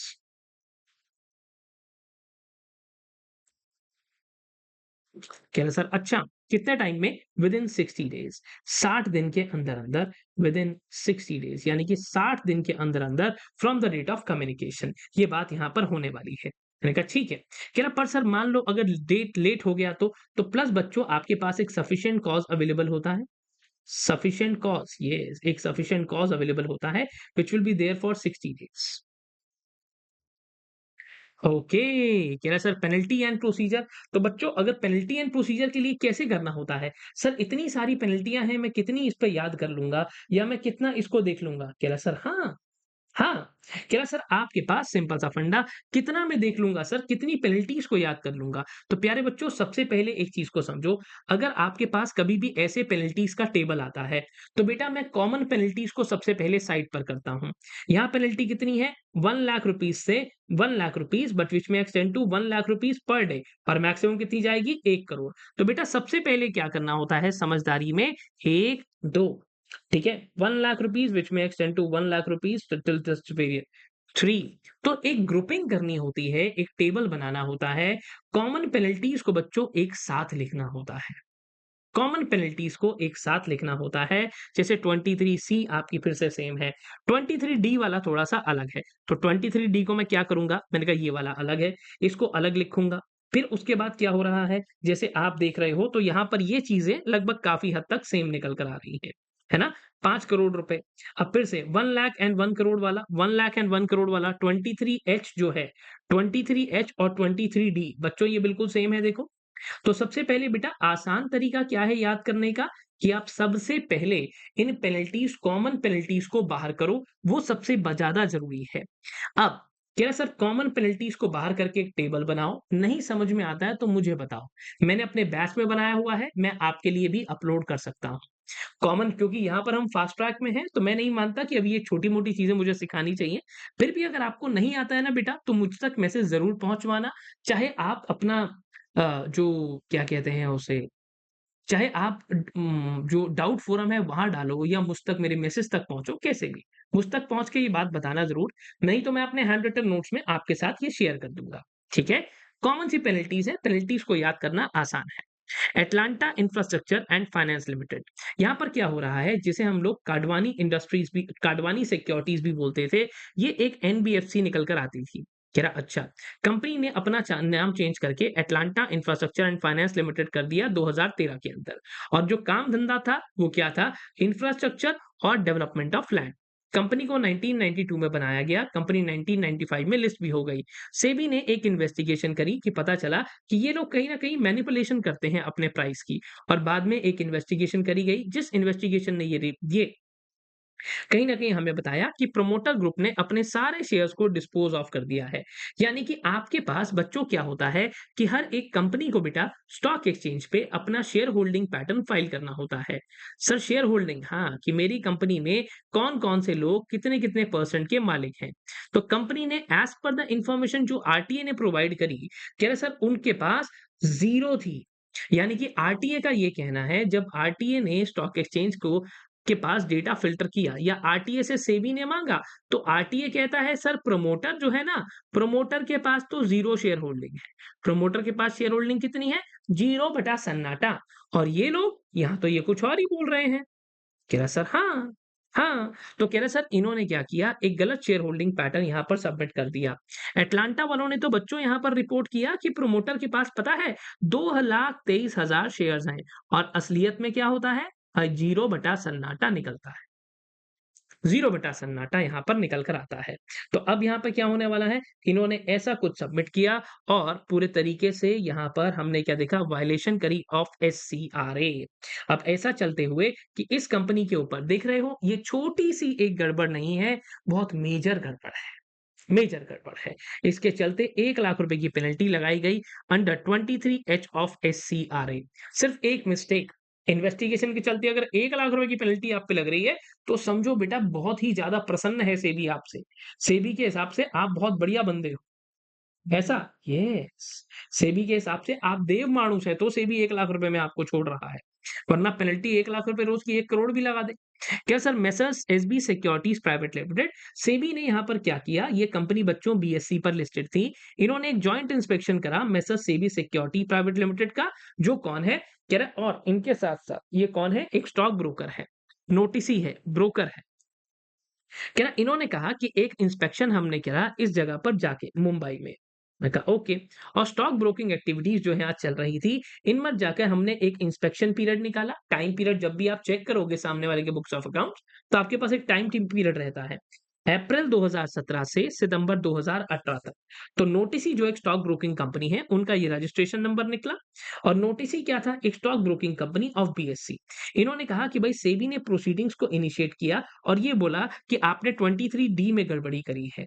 ओके, सर 23 डी क्या होता है? कोई बात नहीं, कोई टेंशन वाली बात नहीं है कि आपने क्या करा है बच्चों, जब भी आपके पास कोई भी क्लाइंट आकर अपना पैसा लगाता है, आप उस क्लाइंट के पैसे को अपने लिए इस्तेमाल नहीं कर सकते। आपने उस क्लाइंट के पैसे को अपने लिए इस्तेमाल करना शुरू कर दिया, तो सेबी कहता है भैया स्टॉक ब्रोकिंग कंपनी तुमने तो गड़बड़ कर दी। और साथ ही साथ इनके ऊपर पेनल्टी 3 लाख रुपए की लगाई गई एसबी सिक्योरिटीज के ऊपर। ओह! सर फिर भी सस्ते में छोड़ दिया, सस्ते में छोड़ दिया। और यहाँ पर बोला भी गया कि भैया अब तुम्हारे को अगली बारी ध्यान रखना अच्छे से। अब इन्होंने ये भी बोला कि भाई कोई बात नहीं, बेटा अगर मैंने जो केसेज़ अपने सामने देखे हैं, ये पेनल्टियाँ बहुत कम हैं मानो, बहुत कम हैं। डॉक्टर सतीश दास, सुतारिसा Das and Odisha minerals company, जिनको हमने सबको नोटिस भेजा सेबी ने। सेबी ने बोला कि सर आपने कहीं न कहीं जो डिस्क्लोज़र करना था, वो आपने बिलेटेड डिस्क्लोज़र किया है। डिस्क्लोजर्स जिनको करने की ज़रूरत थी, वो बिलेटेड थे और इसमें 24 घंटे से ज़्यादा लग गए। जितना टाइम आपको मैंने दिया था डिस्क्लोज़ करने के लिए, आप 24 घंटे से ज़्यादा समय वहाँ लगा चुके हो। सेबी ने इन्वेस्टिगेशन करी, किस बात में? कि आपने देरी से प्राइस सेंसिटिव इन्फॉर्मेशन हमारे को बताई है। Odisha minerals development company limited. Stock exchange को और जो इन्फॉर्मेशन दी गई है, वो क्या है? प्राइस सेंसिटिव है, बहुत इंपॉर्टेंट है और आपने वायलेशन कर दी। वायलेशन किसकी कर दी? Corporate code of corporate disclosure, बात रिपीट हो रही है, इनसाइडर ट्रेडिंग की और बेटा लिस्टिंग एग्रीमेंट की। सर बात रिपीट हो रही है, यही तो खास बात है हमारे मॉड्यूल की, कि अब यहाँ पर इन्होंने क्या करा, मैंडेटरी स्टैट्यूटरी ऑब्लिगेशन जो थी, टाइम से चीज़ों को बताने की, आपने नहीं बताया। अब ऐसा चलते हुए मटेरियल पे सेबी ने इनके ऊपर 2 लाख रुपए की पेनल्टी लगाई अंडर सेक्शन 23 ए दोनों के ऊपर। कह रहा अच्छा, अब सर इतने सारे एक्ट मैं याद रखूँगा? नहीं प्यारे बच्चों, आपको सिर्फ़ और सिर्फ़ एक्ट का नाम और साथ ही साथ इतना पता होना चाहिए कि इस एक्ट में वायलेशन हुई है। अब बहुत सारे लोग आते हैं जो कहते हैं सर माफ़ कर दो, मेरे मुँह से निकल गई, मुझसे गलती हो गई, कोई बात नहीं। लॉ कहता है कि अगर आप कोई भी ऐसे एक इंसान हैं, जिनके ऊपर कोई भी प्रोसीडिंग्स हो गई हैं और प्रोसीडिंग्स को इनिशिएट कर दिया गया है, तो अब क्या होगा? कह रहा सर कोई बात नहीं, आप एक एप्लीकेशन फाइल करोगे। मैंने कहा एप्लीकेशन फाइल करोगे किसके पास? सेबी के पास। कह रहा ओके, सेबी के पास। किस तरीके से? कि आप ये प्रपोज़ल दोगे फॉर सेटलमेंट ऑफ प्रोसीडिंग्स। कह रहा सेबी ने क्या किया, अब इन डिफ़ॉल्ट्स को ध्यान में रखते हुए वो कहीं न कहीं एक प्रपोज़ल पर एग्री कर गए। प्रपोज़ल पर एग्री कर गए। येस! आप एक प्रपोज़ल भेजोगे कि सर मेरे मुँह से निकल गई है, मुझसे गलती हो गई है, हाथ जोड़ता हूँ, मुझे माफ़ कर दो भैया। अब ऐसे मामले में क्या होने वाला है? कह रहा सर ऐसे मामले में कोई भी अपील आप नहीं करोगे। अपील नहीं करोगे, नहीं। जो भी सेटलमेंट अमाउंट, जो भी बात पे आप सेटल करते हो, बच्चों ये रिश्वत नहीं है। ये रिश्वत नहीं है, मैं आपको इम्प्रिज़नमेंट ना देकर सिर्फ़ पेनल्टी पे सेटल करके बात को ख़त्म कर दूँगा। ये सारा पैसा कंसोलिडेटेड फंड ऑफ इंडिया में हम ट्रांसफ़र कर देंगे। अगर कोई भी इंसान ऐसा है जो रिकॉग्नाइज़्ड स्टॉक एक्सचेंज या तो फिर एडजुडिकेटिंग ऑफ़िसर या सेबी के ऑर्डर से परेशान है, तो बोला गया कि आप अपील फ़ाइल करेंगे और ये अपील कहाँ जाएगी? सीधा सिक्योरिटीज़ एपेलेट ट्रिब्यूनल पे जाती है बच्चों।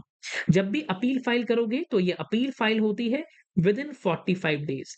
भई आप स्टॉक एक्सचेंज से नाराज़ हो, सैट पे जाना, एडजुडिकेटिंग ऑफिसर ने नाराज़ हो, सैट पे जाना, सेबी से नाराज़ हो, सैट पे जाना। क्या सर इसके बाद 45 डेज़ प्लस साथ में सफिशिएंट कॉज़ भी अप्लाई होता है। ओके। कह रहा सर अब जो अपील है यहाँ पर, अपील का क्या होता है? कह रहा कोई भी इंसान जो स्टॉक एक्सचेंज के ऑर्डर से परेशान है, सैट पर अपील फाइल करता है विदिन 45 डेज़। कह रहा अब इसके साथ ही साथ और सैट हमेशा आपको एक मौका देता है, इससे पहले वो दिए हुए आपके ऑर्डर को मॉडिफाई करे, तो बेटा एक reasonable opportunity of being heard आपको दी जाएगी। अब जो भी पार्टीज़ हैं और जो भी एडजुडिकेटिंग ऑफिसर है, यानी कि सरकारी बंदा और जिसका केस चल रहा है वो, दोनों को ही एक कॉपी दी जाएगी। कभी भी आप अगर सैट पे जाते हो, तो सैट आपके लाए हुए केस को डिस्पोज़ ऑफ कर देगा विदिन 6 मंथ्स।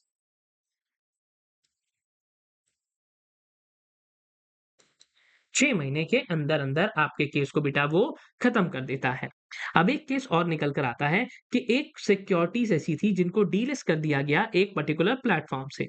अब यहाँ पर क्या हो रहा है कि इन्होंने ट्रेडिंग को सस्पेंड कर दिया गया और ये बोला कि आपने लिस्टिंग रिक्वायरमेंट को नहीं माना।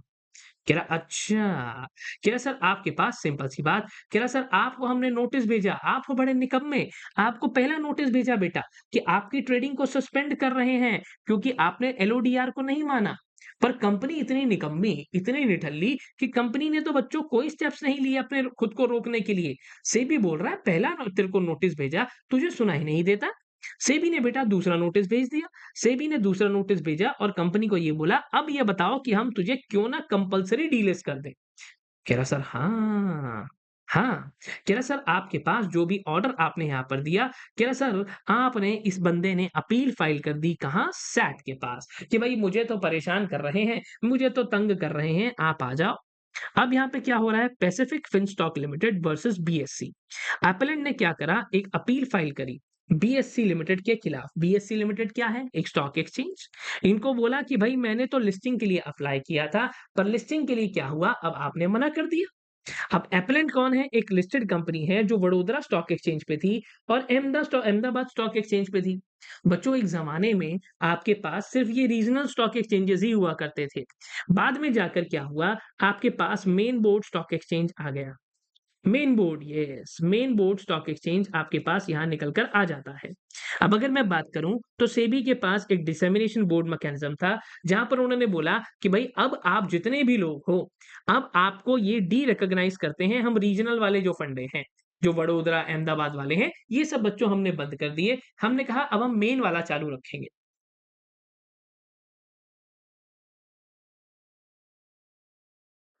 जिसको भी आना है मेन वाले पे आ जाओ। अब वो कहता है अच्छा जी। सेबी ने साफ-साफ बोल दिया कि भई अब हमने ये जितने भी स्टॉक एक्सचेंज है ना, डिसेमिनेशन वाले ये भी बंद कर दिए।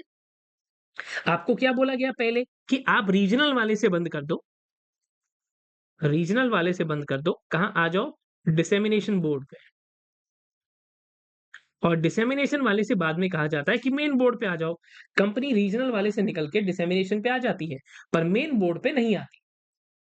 कंपनी कहती है भैया तुमने मज़ाक बना रखा है यार, है ना?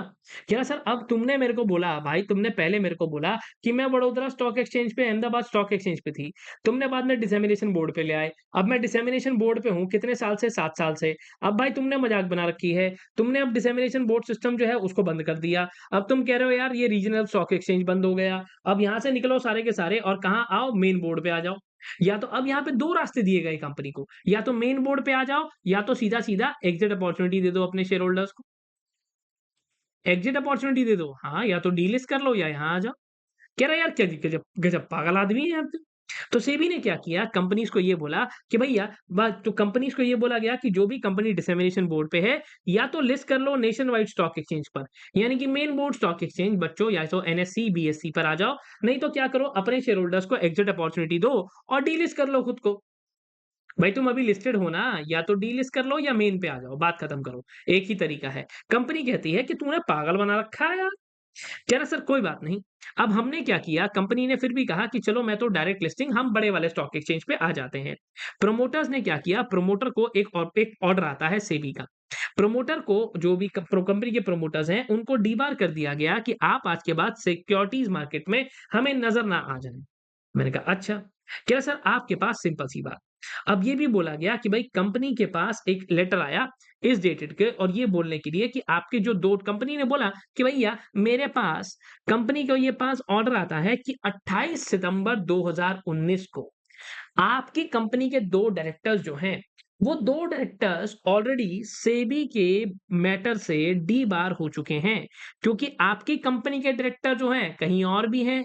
मैंने कहा ये आपकी कंपनी के डायरेक्टर जो हैं, वो कहीं और भी हैं। मैंने कहा आपकी कंपनी का क्या नाम है? कह रहा सर हमारी कंपनी का पैसिफिक फिनस्टॉक। कह रहा आपकी कंपनी के जो डायरेक्टर्स हैं, वो कहीं और भी डायरेक्टर हैं, कावित इंडस्ट्रीज में, और अभी-अभी हमने कावित इंडस्ट्री वाले को बैन करा है। तो आपके डायरेक्टर को भी सिक्योरिटीज मार्केट से बैन कर दिया। कंपनी कहती है अरे सर क्या बात कर रहे हो? आपका लेटर आया आज, आपका लेटर आया 28 सितंबर को। हमने तो 15 तारीख से ही हमारे यहाँ तो थे ही नहीं, रिजाइन कर चुके हैं ये लोग।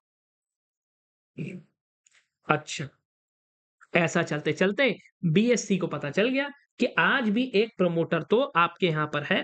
सेबी ने उसको बैन कर दिया है, फिर भी वो बंदा आपकी कंपनी में आज है। आप झूठ बोल रहे हो।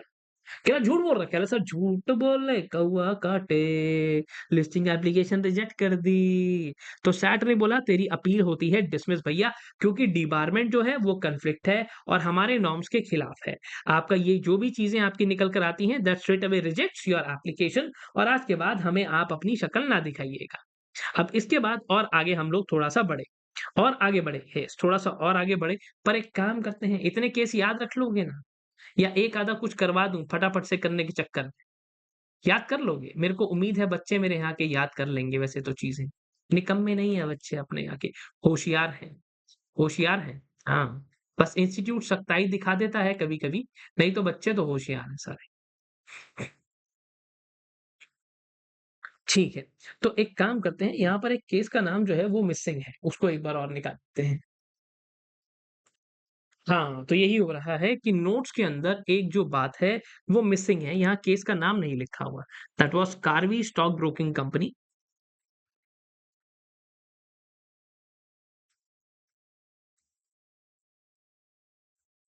Karvy stock broking limited versus NSC. अब यहाँ पर क्या होता है, कैसर एक अपील फाइल करता है एपेलेंट, और ये बोलता है कि एनएससी ने जो ऑर्डर पास किया है, और उसने क्या किया था, इस बंदे की मेंबरशिप को खत्म कर दिया था। एनएससी ने बोला कि भैया आज के बाद तू मेरे यहाँ नजर मत आ जाइयो, हम तो क्या कर रहे हैं, तेरी मेंबरशिप को खत्म कर रहे हैं। हमने क्या करा, ऑब्जेक्शन रेज करा और अपील फाइल कर दी कहाँ पर, कि इन्होंने सर हमारे को पूरी रेमेडी प्रोवाइड नहीं करी, हमारी बात ही नहीं सुनी। तो आपने अपील तो सबमिट कर दी, पर क्या होता है, सैट आपकी अपील को एंटरटेन ही नहीं करता। सेट कहता है भैया ठीक है, तूने उसकी बात नहीं मानी स्टॉक एक्सचेंज की, और उसने तेरे को निकाल दिया, इसके अंदर मैं क्या करूँ? इसके अंदर मैं क्या कर सकता हूँ? तू पहले बात मान लेता उसकी, तो उसकी बात मान लेता। तो यहाँ पर क्या होता है, जो रूल्स थे, यहाँ पे एससीआरए के अंदर बेटा कुछ रूल्स बने हुए हैं, और उन रूल्स को क्या करना होता है, आपको फॉलो करना होता है। आपने रिस्पोंडेंट ने जाकर एक अपील फाइल कर दी, और अपील फाइल जो की गई, कह रहा सर एक्सपीडिशियसली फटाफट से अथॉरिटी ने फैसला सुना दिया कि भैया तू कोई भी हो, तूने हमारे रूल्स को, जो हमने रूल्स बनाकर दे रखे हैं, तूने नहीं माने यार, तू बड़ा बदमाश है। कह रहा तू कोई भी हो, किसी भी कीमत पे तुम कोई भी हो। कह रहा सर अब सबसे पहले क्या हुआ, सैफ ने ये भी बोला कि भाई देखो मेरे को तो कुछ ऐसा समझ नहीं आ रहा है तेरी रिक्वेस्ट के अंदर। कह रहा अच्छा, आपके पास लिबर्टी है अपील फाइल करने की, पर मेरे को आपकी अपील में कोई भी दम यहाँ पर नहीं दिख रहा। कह रहा सर अच्छा, इसके साथ-साथ ये भी बोला गया कि अगर किसी इंसान ने ऐसा किया कि हमारे एक्ट को या रूल्स को नहीं माना बच्चों, तो क्या होने वाला है, आपको 10 साल के लिए घूमने के लिए इम्प्रिजनमेंट, और फाइन, फाइन कितना, अप टू 25 सीआर, और बोथ ये सारे काम यहाँ पर हो सकते हैं। ओके, कह रहा सर अगला फंडा एक और निकल कर आता है जिसे हम क्या करते हैं एससीआरआर। कह रहा सर एससीआरआर की अगर मैं यहाँ बात करूँ तो फंडा क्या निकल कर आता है फिर से समझते हैं। आपके पास सिक्योरिटीज कॉन्ट्रैक्ट रेगुलेशन रूल्स और सिक्योरिटीज कॉन्ट्रैक्ट रेगुलेशन एक्ट ये चीजें यहाँ निकल कर आती हैं और जिसके अंदर हमने बहुत सारे फंडे क्या देखे हैं कि आपके पास जब भी हम स्टॉक एक्सचेंज को रिकॉग्नाइज करने की बात करें तो क्या प्रोसीजर है, किस तरीके से पीरियोडिकल रिटर्न्स फाइल होंगी, कैसे इंक्वायरी होती है और फिर requirement of listing on recognised stock exchange, ये सब चीजें कैसे चलने वाली हैं। लॉ क्या कह रहा है, कह रहा है सर रिक्वायरमेंट ऑफ लिस्टिंग की अगर मैं यहाँ बात करता हूं तो आपके पास रूल नंबर 19 निकल कर आता है। रूल 19 क्या कहता है कि सबसे पहली बात अगर कोई भी कंपनी है ना, कोई भी कंपनी जिसको हम पब्लिक कंपनी कहते हैं, पब्लिक कंपनी अगर वो भाई स्टॉक एक्सचेंज पे जाना चाहती है, वहां पर एप्लीकेशन फाइल करना चाहती है अपनी सिक्योरिटीज को लिस्ट करने के लिए, तो ये सारे डॉक्यूमेंट्स बेटा उसे लगाने होंगे। सर वो सारे डॉक्यूमेंट्स में क्या क्या आता है, आपका एमओए, एओए, प्रोस्पेक्टस आता है। प्रोस्पेक्टस क्या है, वो डॉक्यूमेंट जो ऑफर डॉक्यूमेंट है जिसको देकर आप कहीं ना कहीं सामने वाले बंदे को इंफॉर्मेशन प्रोवाइड करते हो। कह रहा कोई भी अगर आपकी कॉपीज ऑफ ऑफर लेटर पिछले 5 साल के, आपकी balance sheet, audited financial accounts पिछले 5 साल के, एक स्टेटमेंट आप दोगे जिसके अंदर आप ये बताओगे पिछले 10 साल के अंदर आपने कितना डिविडेंड दिया है, तो अगर आप पिछले 10 साल पुराने हो तो, और अगर आपने कितना डिविडेंड दे दिया और कितना एरियर्स में है। इसके साथ साथ कुछ एग्रीमेंट की कॉपीज जैसे प्रोमोटर के साथ, अंडरराइटर के साथ, ब्रोकर के साथ। अब इसके साथ साथ सर आपने कुछ और लोगों को भी रखा हुआ होगा अपने यहाँ पे जो आपके डायरेक्टर्स वगैरह हैं, आपके मैनेजिंग एजेंट जो हैं, जो आपके मैनेजिंग डायरेक्टर हैं या जनरल मैनेजर हैं, इन लोगों को जब आपने अपॉइंट किया, इनके साथ कोई कॉन्ट्रैक्ट किया होगा ना, कह रहा उसकी कॉपी हमारे को बताओ। जो भी आपका लेटर है, रिपोर्ट है, बैलेंस शीट है, वैल्यूएशन कॉन्ट्रैक्ट है, ये जितनी भी चीजें हैं इनकी 5 साल की कॉपी। क्या सर इसके साथ साथ जो भी मटेरियल कॉन्ट्रैक्ट्स एग्रीमेंट्स बीच में निकल कर आते हैं, ये इन सब बातों को लेकर एक स्टेटमेंट, क्या स्टेटमेंट, यस, कि भाई आप यहाँ पर क्या क्या काम कर रहे हो, कैसे कैसे काम कर रहे हो, मेन मेन जो आपके कॉन्ट्रैक्ट हैं उस बारे में हमारे को बता दो। जैसे मारुति की बड़ी सारी सब्सिडरियां हैं जिनका मेन कॉन्ट्रैक्ट मारुति के ही साथ है, 99% माल मारुति को ही बेचना है। कंपनी की एक पुरानी हिस्ट्री इनकॉर्पोरेशन से लेकर आज तक कि इन्होंने क्या काम किया, कैसे चीजें चली, शेयर्स और डिबेंचर्स जो आपने इशू किए हैं, कि अगर कब ऐसा हुआ आपने अदर देन कैश दिए, कब डिस्काउंट पर दिए और कब आपने ये ईसोप वगैरह यानी कि ऑप्शंस वगैरह वाला काम किया है। इसके साथ-साथ हम लोग अगर और बात करें तो कोई एक ऐसी स्टेटमेंट जहां पर आप कोई कमीशन, ब्रोकरेज, डिस्काउंट ऐसा कुछ दे रहे हो, आपको एक सर्टिफाइड कॉपी भी देनी है बेटा, जो आप सर्टिफाइड कॉपी किस बात की? कह रहा सर जब आपने एक ऑफर डॉक्यूमेंट कहाँ फाइल किया है? सेबी के पास फाइल किया है। कह रहा सर ओके, ओके। कह रहा सर ये सारे फंडे यहाँ निकल कर आते हैं। अगला, कौन से शेयर्स आपने फॉरफिट करे हैं और आपके टॉप 10 शेयर होल्डर्स। बच्चों इतने सारे पॉइंट याद करने की जरूरत नहीं है बेटा। जो भी पॉइंट्स आपको याद करने हैं ना, वो इनमें से कोई भी आप 5, 7, 8 पॉइंट याद रख लो। 7-8 पॉइंट याद रख लें। हाँ।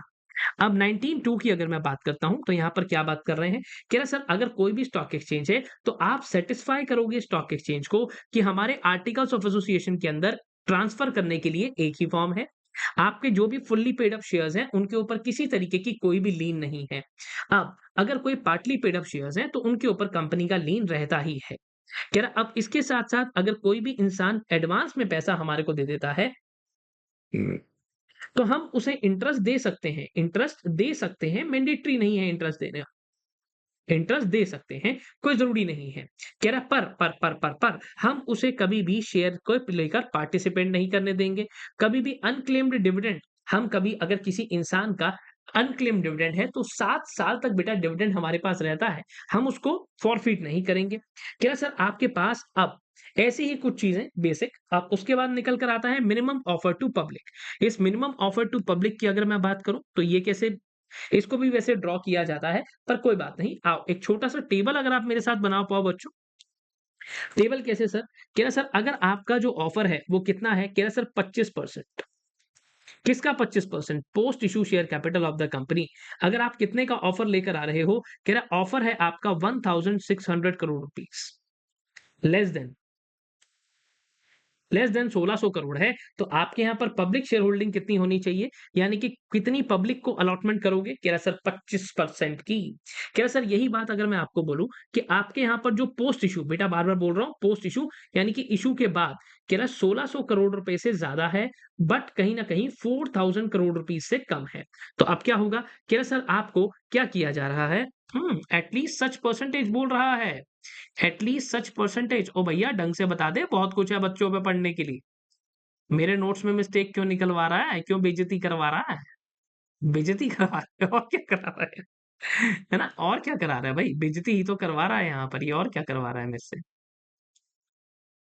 ठीक है, परसेंटेज नहीं बता रहा, पर यहाँ पर इसने सीधा-सीधा ये बोला कि 400 करोड़ रुपए के शेयर्स।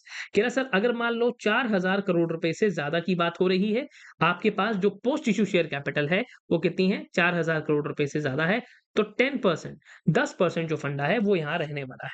मैंने कहा ओके, ओके, ओके, ओके। कह रहा सर अगर आपकी 1 लाख करोड़ रुपीज़ से भी ज़्यादा है 1 लाख करोड़ रुपए से भी ज़्यादा ये काम निकल कर आता है, तो लॉ कह रहा है कोई बात नहीं सर, कोई बात नहीं। कह रहा आपको एक काम और करना होगा 4000 करोड़ प्लस एट लीस्ट 5% ये बात भी आपको पूरी करनी होगी। दोनों ही फंडे आपको यहाँ पर मानने होंगे। मैंने कहा ठीक है। ओके। क्या सर कंडीशंस कौन-कौन सी ऐसी हैं जब हम एप्लीकेशन लगाने की बात करते हैं, अगर कोई भी कंपनी ऐसी है बेटा जो लिस्टिंग के लिए अप्लाई करती है, तो अब हमें क्या करना होगा? क्या सर सबसे पहली बात कंपनी को बहुत सारी ऐसी कंडीशंस हैं जिनको मानना होगा। मैंने कहा वो क्या-क्या? क्या सर देखो जब भी लिस्टिंग के लिए अप्लाई कर रहे हो लेटर ऑफ राइट आपको इश्यू करना होगा, लेटर ऑफ अलॉटमेंट आपको देना होगा। जो भी लेटर ऑफ अलॉटमेंट या लेटर ऑफ राइट यानी कि राइट इश्यू वाला जो आपके एक्जिस्टिंग शेयर होल्डर हैं उनको भी ऑफर देते हैं। तो ये हो चाहे ये हो, दोनों ही तरीके से वो आपके पास चीज़ें प्रॉपरली होंगी और आपके पास सब चीज़ें प्रिंटेड होंगी और आपके पास हर एक रिस्पॉन्सिबल ऑफिसर कंपनी का यहाँ साइन करेगा। ये डॉक्यूमेंट सीरियली नंबर्ड होगा, अच्छी क्वालिटी के पेपर पे होगा और ये सारी बातें यहाँ पर होने वाली हैं। चाहे आपका ऑफर डॉक्यूमेंट है, चाहे मैं कहूँ आपके पास लेटर ऑफ अलॉटमेंट है, चाहे राइट इश्यू वाला लेटर है, सब पे नंबर होगा point number 1, point number 2 good quality paper, point number 3 responsible officer के साइन। कह रहा और साथ ही साथ अगर आप अपनी पेमेंट को टुकड़ों में ले रहे हो, तो आप ये भी बताओगे कब आप अगली पेमेंट लेने वाले हो और किस बेसिस पर क्या करने वाले हो। नेक्स्ट पेमेंट ऑफ इंटरेस्ट या डिविडेंड या सिक्योरिटीज़ जो भी आपकी रहने वाली है। कह रहा सर इसके साथ-साथ आप अगर कभी भी ये काम कर रहे हो, कह रहा तो जब भी जो भी रिसीट आपकी बनती है और कभी भी आप ये साफ-साफ बोलोगे कि सर अगर मेरे पास कोई भी इंसान आता है शेयर्स को ट्रांसफर करने के लिए, डिवीज़न कंसोलिडेशन करने के लिए, तो मैं उनसे कभी भी कोई भी पैसा नहीं लूँगा, not to charge any fees. अच्छा, अगर यहाँ पर कभी भी कुछ कंसोलिडेशन रिन्यूअल निकल कर आता है, तो अब क्या होगा? कह रहा सर जब भी ज़रूरत पड़ती है किसी इंसान को शेयर सर्टिफ़िकेट स्प्लिट करने की, मेरे पास 1000 शेयर हैं, मैंने कहा 500 मेरी बीवी को दे दो, 500 मेरे को दे दो, स्प्लिट कर दिया। Letter of allotment, letter of right, transfer, renewal, consolidation किसी भी तरीके से आप क्या करने वाले हो, अगर ऐसा कुछ भी हो रहा है, तो कह रहा सर जब भी ज़रूरत पड़ेगी तो आप इश्यू करोगे और इनका पैसा भी नहीं लोगे। कह रहा सर अब बहुत बार क्या होगा कि आप ऐसा भी देखोगे कि आपके पास जो क्लीयरिंग हाउस है बेटा, क्लीयरिंग हाउस से भी आपके पास कुछ डॉक्यूमेंट्स आते हैं। अब आप क्या करोगे? कह रहा सर आपको मान लो स्प्लिट करने के लिए डॉक्यूमेंट आ गया। मैंने कहा ठीक है। ओके सर, कोई बात नहीं। तो कह रहा है सर आप उस चीज़ को भी एक्सेप्ट करोगे। ऐसा नहीं कि जो मेरे पास आएगा सिर्फ़ उसी को लूँगा, ना। अगर किसी भी इंसान ने आपको शेयर सर्टिफ़िकेट दिया, तो उस शेयर सर्टिफ़िकेट को आप सबसे पहले वेरीफ़ाई करोगे अच्छे तरीके से और वेरीफ़ाई करने के बाद फिर आप अगला काम करोगे। कह रहा आपके पास एक और चीज़ को समझते हैं कि जब भी आपके शेयर होल्डर या मेंबर या स्टॉक एक्सचेंज कोई भी डॉक्यूमेंट आपसे माँगते हैं, तो वो नेसेसरी डॉक्यूमेंट्स को आपके लिए प्रोड्यूस करना बहुत ही ज़्यादा ज़रूरी है। कह रहा ओके, अगर मान लेते हैं कोई ट्रांसफर के लिए आया तो 1 महीने के अंदर-अंदर ट्रांसफर के सारे डॉक्यूमेंट्स मतलब जिसने भी ट्रांसफर के लिए अप्लाई किया, 1 महीने के अंदर-अंदर उसके शेयर्स ट्रांसफर कर देना। कह रहा और आपके पास स्टॉक एक्सचेंज को हमेशा से बता देना उस बोर्ड मीटिंग के बारे में जिसमें आप डिक्लेरेशन और रिकमेंडेशन ऑफ डिविडेंड करने जा रहे हो या कुछ भी शेयर होल्डर को देने जा रहे हो, right issue, bonus issue, dividend ऐसा कुछ। क्या सर अब कब बताना होगा? मैंने कहा कम से कम 5 दिन पहले। अब क्या 5 दिन पहले मैंने कहा कुछ जगहों पे 7 दिन पहले वो एलओडीआर में पढ़ोगे।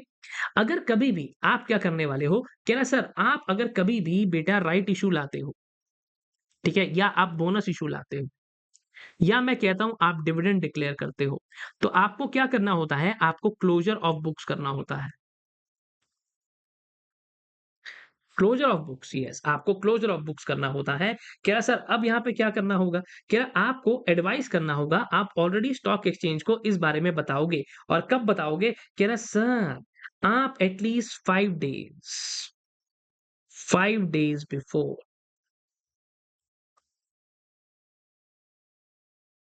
5 डेज़ इन एडवांस ये काम आपको करना रहेगा।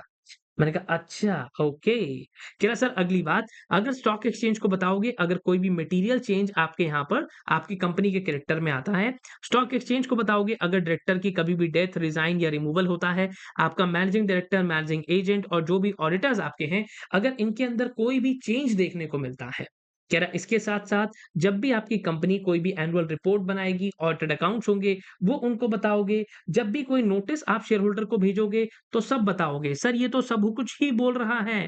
पूरे कंपनीज़ एक्ट में जो पढ़ा सब बुला लेगा धीरे-धीरे करके। हाँ, हाँ। अगर कभी भी नए इश्यू ऑफ सिक्योरिटीज़ लेकर आओगे तो बताओगे। अगर कभी फॉरफिटेड सिक्योरिटीज़ रीइश्यू करोगे तो भी स्टॉक एक्सचेंज को बताओगे।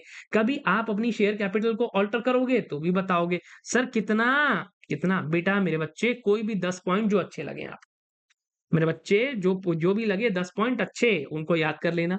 बहुत बार आपको क्या करना होता है, अपनी बुक्स को क्लोज़ करना होता है, डिविडेंड के लिए, राइट इश्यू के लिए। तो अब आपको क्या करना होगा, कह रहा सर आपको ये सारी चीज़ें भी अपने स्टॉक एक्सचेंज को बतानी होती हैं कि भैया इस दिन हम अपने बुक्स ऑफ अकाउंट्स को क्लोज़ कर रहे हैं। एनुअल रिटर्न एक सेक्शन नंबर 92 में आप पढ़ोगे।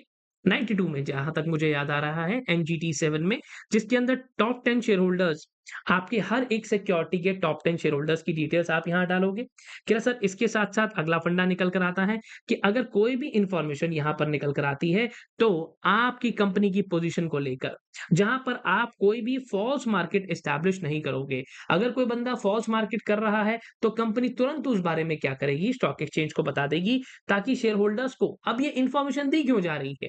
ये कर दो, वो कर दो, ऐसा बता दो, वैसा बता दो, ताकि आपके शेयर होल्डर्स हमेशा अप टू डेट रहें।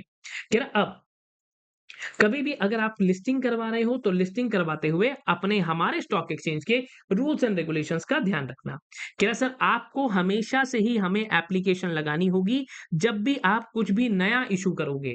आप कहोगे सर मेरे तो इक्विटी शेयर पहले भी है, अब दोबारा से इश्यू करने जा रहा हूं तो दोबारा से। जब जब नया शेयर आएगा, जब जब नई सिक्योरिटी आएगी, जब जब नया नया शेयर आएगा, नई सिक्योरिटी आएगी तो आपको ये काम करना होगा।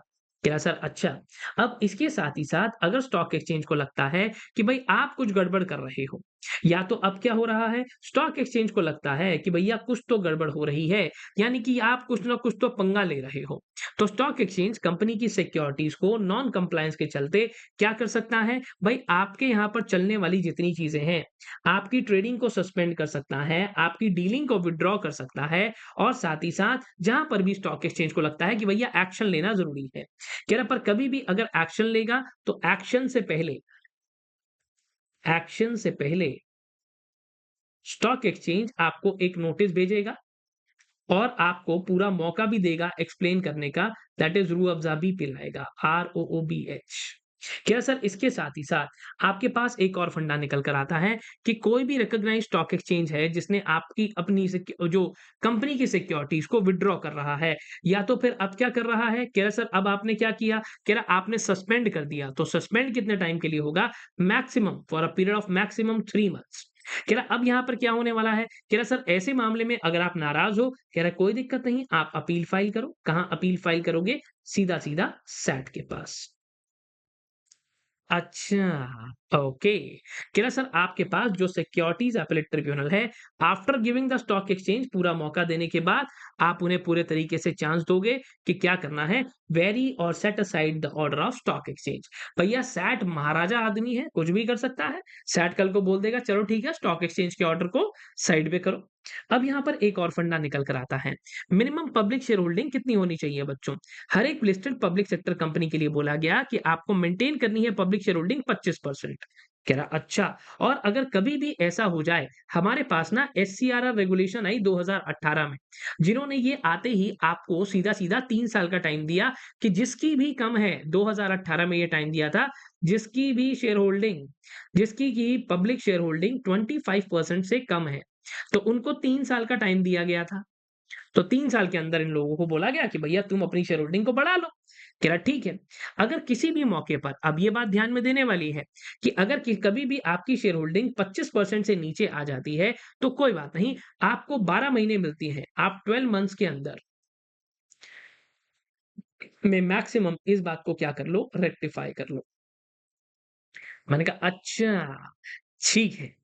कह रहा सर अब इसके साथ ही साथ मैंने आपको फिर से बोला कि बेटा आपके पास क्या होता है एक सेकंड अमेंडमेंट। सर ऊपर भी तो अमेंडमेंट थी मेरे लाल, मेरे पीले, यहाँ पर यही बात बता रहा हूँ कि यहाँ पर अगर ये जो सेकंड अमेंडमेंट आई थी, इसने बोला था 25%, दोबारा से आपके पास एक सेकंड अमेंडमेंट आई, ठीक है, कोई भी एक लेकर चल सकते हो, छोड़ो। अब इधर फंडे को और समझो, अगर किसी भी कंपनी की पब्लिक शेयर होल्डिंग 25% से नीचे आ जाती है और इस अमेंडमेंट के आने के बाद तो ये बोला गया कोई बात नहीं सर 3 साल का टाइम आपके पास है। 3 साल का टाइम है, 3 साल के अंदर-अंदर आप अपनी चीज़ों को ठीक कर लो। कह रहा पर ये सब तो सर बेकार है। छोटी-सी बात जो समझने वाली है वो सिर्फ़ इतनी सी है, ये वाले पॉइंट्स में। अगर पब्लिक शेयर होल्डिंग कभी भी 25% से नीचे आ जाती है, रीज़न क्या है? रीज़न है आपका इंसॉल्वेंसी एंड बैंक्रप्सी कोड। लोगों को पता चलेगा ये कंपनी दिवालिया होने जा रही है। तो लोग क्या करेंगे? लोग तो भाग जाएँगे। तो कह रहा है सर कोई बात नहीं, आप वापस इसे 25% ले आना, bring it back to 25% within 3 years. 3 साल का टाइम आपको देता हूँ, इसे वापस 25% पे ले आओ। कह रहा है सर अगर बहुत ज़्यादा बुरा हाल हो गया, यानी कि पब्लिक शेयर होल्डिंग 10% से भी नीचे आ गई, तो 12 महीने का टाइम दे रहा हूँ, तो एक काम करो इस 12 महीने के अंदर-अंदर आप इसे ठीक कर लो। कह रहा अच्छा, ओके। कह रहा सर 12 महीने का टाइम मैंने आपको दिया, अगर बिलो 10% आ गई, तो कोई बात नहीं, पहले 10% ले आओ विदिन 12 मंथ्स। 12 महीने के अंदर-अंदर इसे 12 मंथ्स में ले आओ। कह रहा हर एक लिस्टेड कंपनी को पब्लिक शेयर होल्डिंग एटलीस्ट 5% तो मेंटेन करनी ही है, जब आपका रेज़ोल्यूशन प्लान चल रहा है। बच्चों एक दिवालिया हुई कंपनी में कोई पैसा नहीं लगाएगा, पर फिर भी कह रहा है कि भैया 5% तो तू मेंटेन करके चलेगा ही चलेगा। सेंट्रल गवर्नमेंट ने ये भी बोला कि कुछ ऐसी कंपनीज़ भी हैं जिनको ये एग्ज़म्प्ट कर देंगे। पर बच्चों परेशान नहीं होना, कुछ बातों को तो ध्यान ही नहीं देना, जैसे जो आपकी एससीआरआर वाली हैं। खास तौर पे ध्यान देने वाली जगह कौन-सी है? आईबीसी वाली, जैसे ये है एससीआरआर वाली कुछ खास नहीं है, ठीक है? यहाँ पर आईबीसी वाली चीज़ों पर खास ध्यान रखना। ये अभी भी चल रहा है, पुराने वाली चीज़ें तो पुरानी हो चुकी हैं।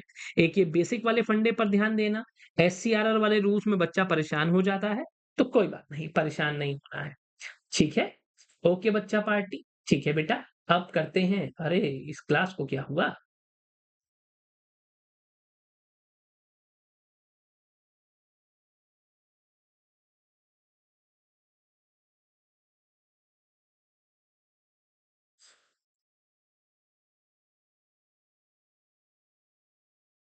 ठीक है बच्चा पार्टी, स्पीड मेरी ज़्यादा रही है, मैं जानता हूँ। तो क्या करना है बेटा, अपनी स्पीड के अकॉर्डिंग एडजस्ट करके देखना है और इसके बाद क्वेश्चंस लगाने नहीं भूलना।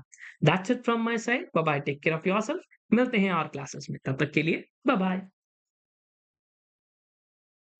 देखो बच्चों, खत्म हो गया ये वाला चैप्टर। एक क्वेश्चन 4 से 5 नंबर का, इसे ज़रूर करना और जो क्लास वाले हो, तुम्हारे पास क्वेश्चन बैंक है, उस क्वेश्चन बैंक से क्वेश्चंस ज़रूर करना। अभी तक अगर डीपीपी वगैरह नहीं करी है, उसे ज़रूर सॉल्व करना। उसके अंदर ऑलरेडी मैंने बहुत सारे प्रीवियस ईयर क्वेश्चंस को डलवा रखा है। सर याद कैसे करें? हैंड रिटन नोट्स हैं, उनका इस्तेमाल करो, चैप्टर को याद करो। मेरे ये कलर नोट्स जो आपसे जिनसे आप पढ़े हो, इनसे याद करना चाहते हो, इनसे याद करो, बस करो। ठीक है? चलिए, ओके, बाय-बाय।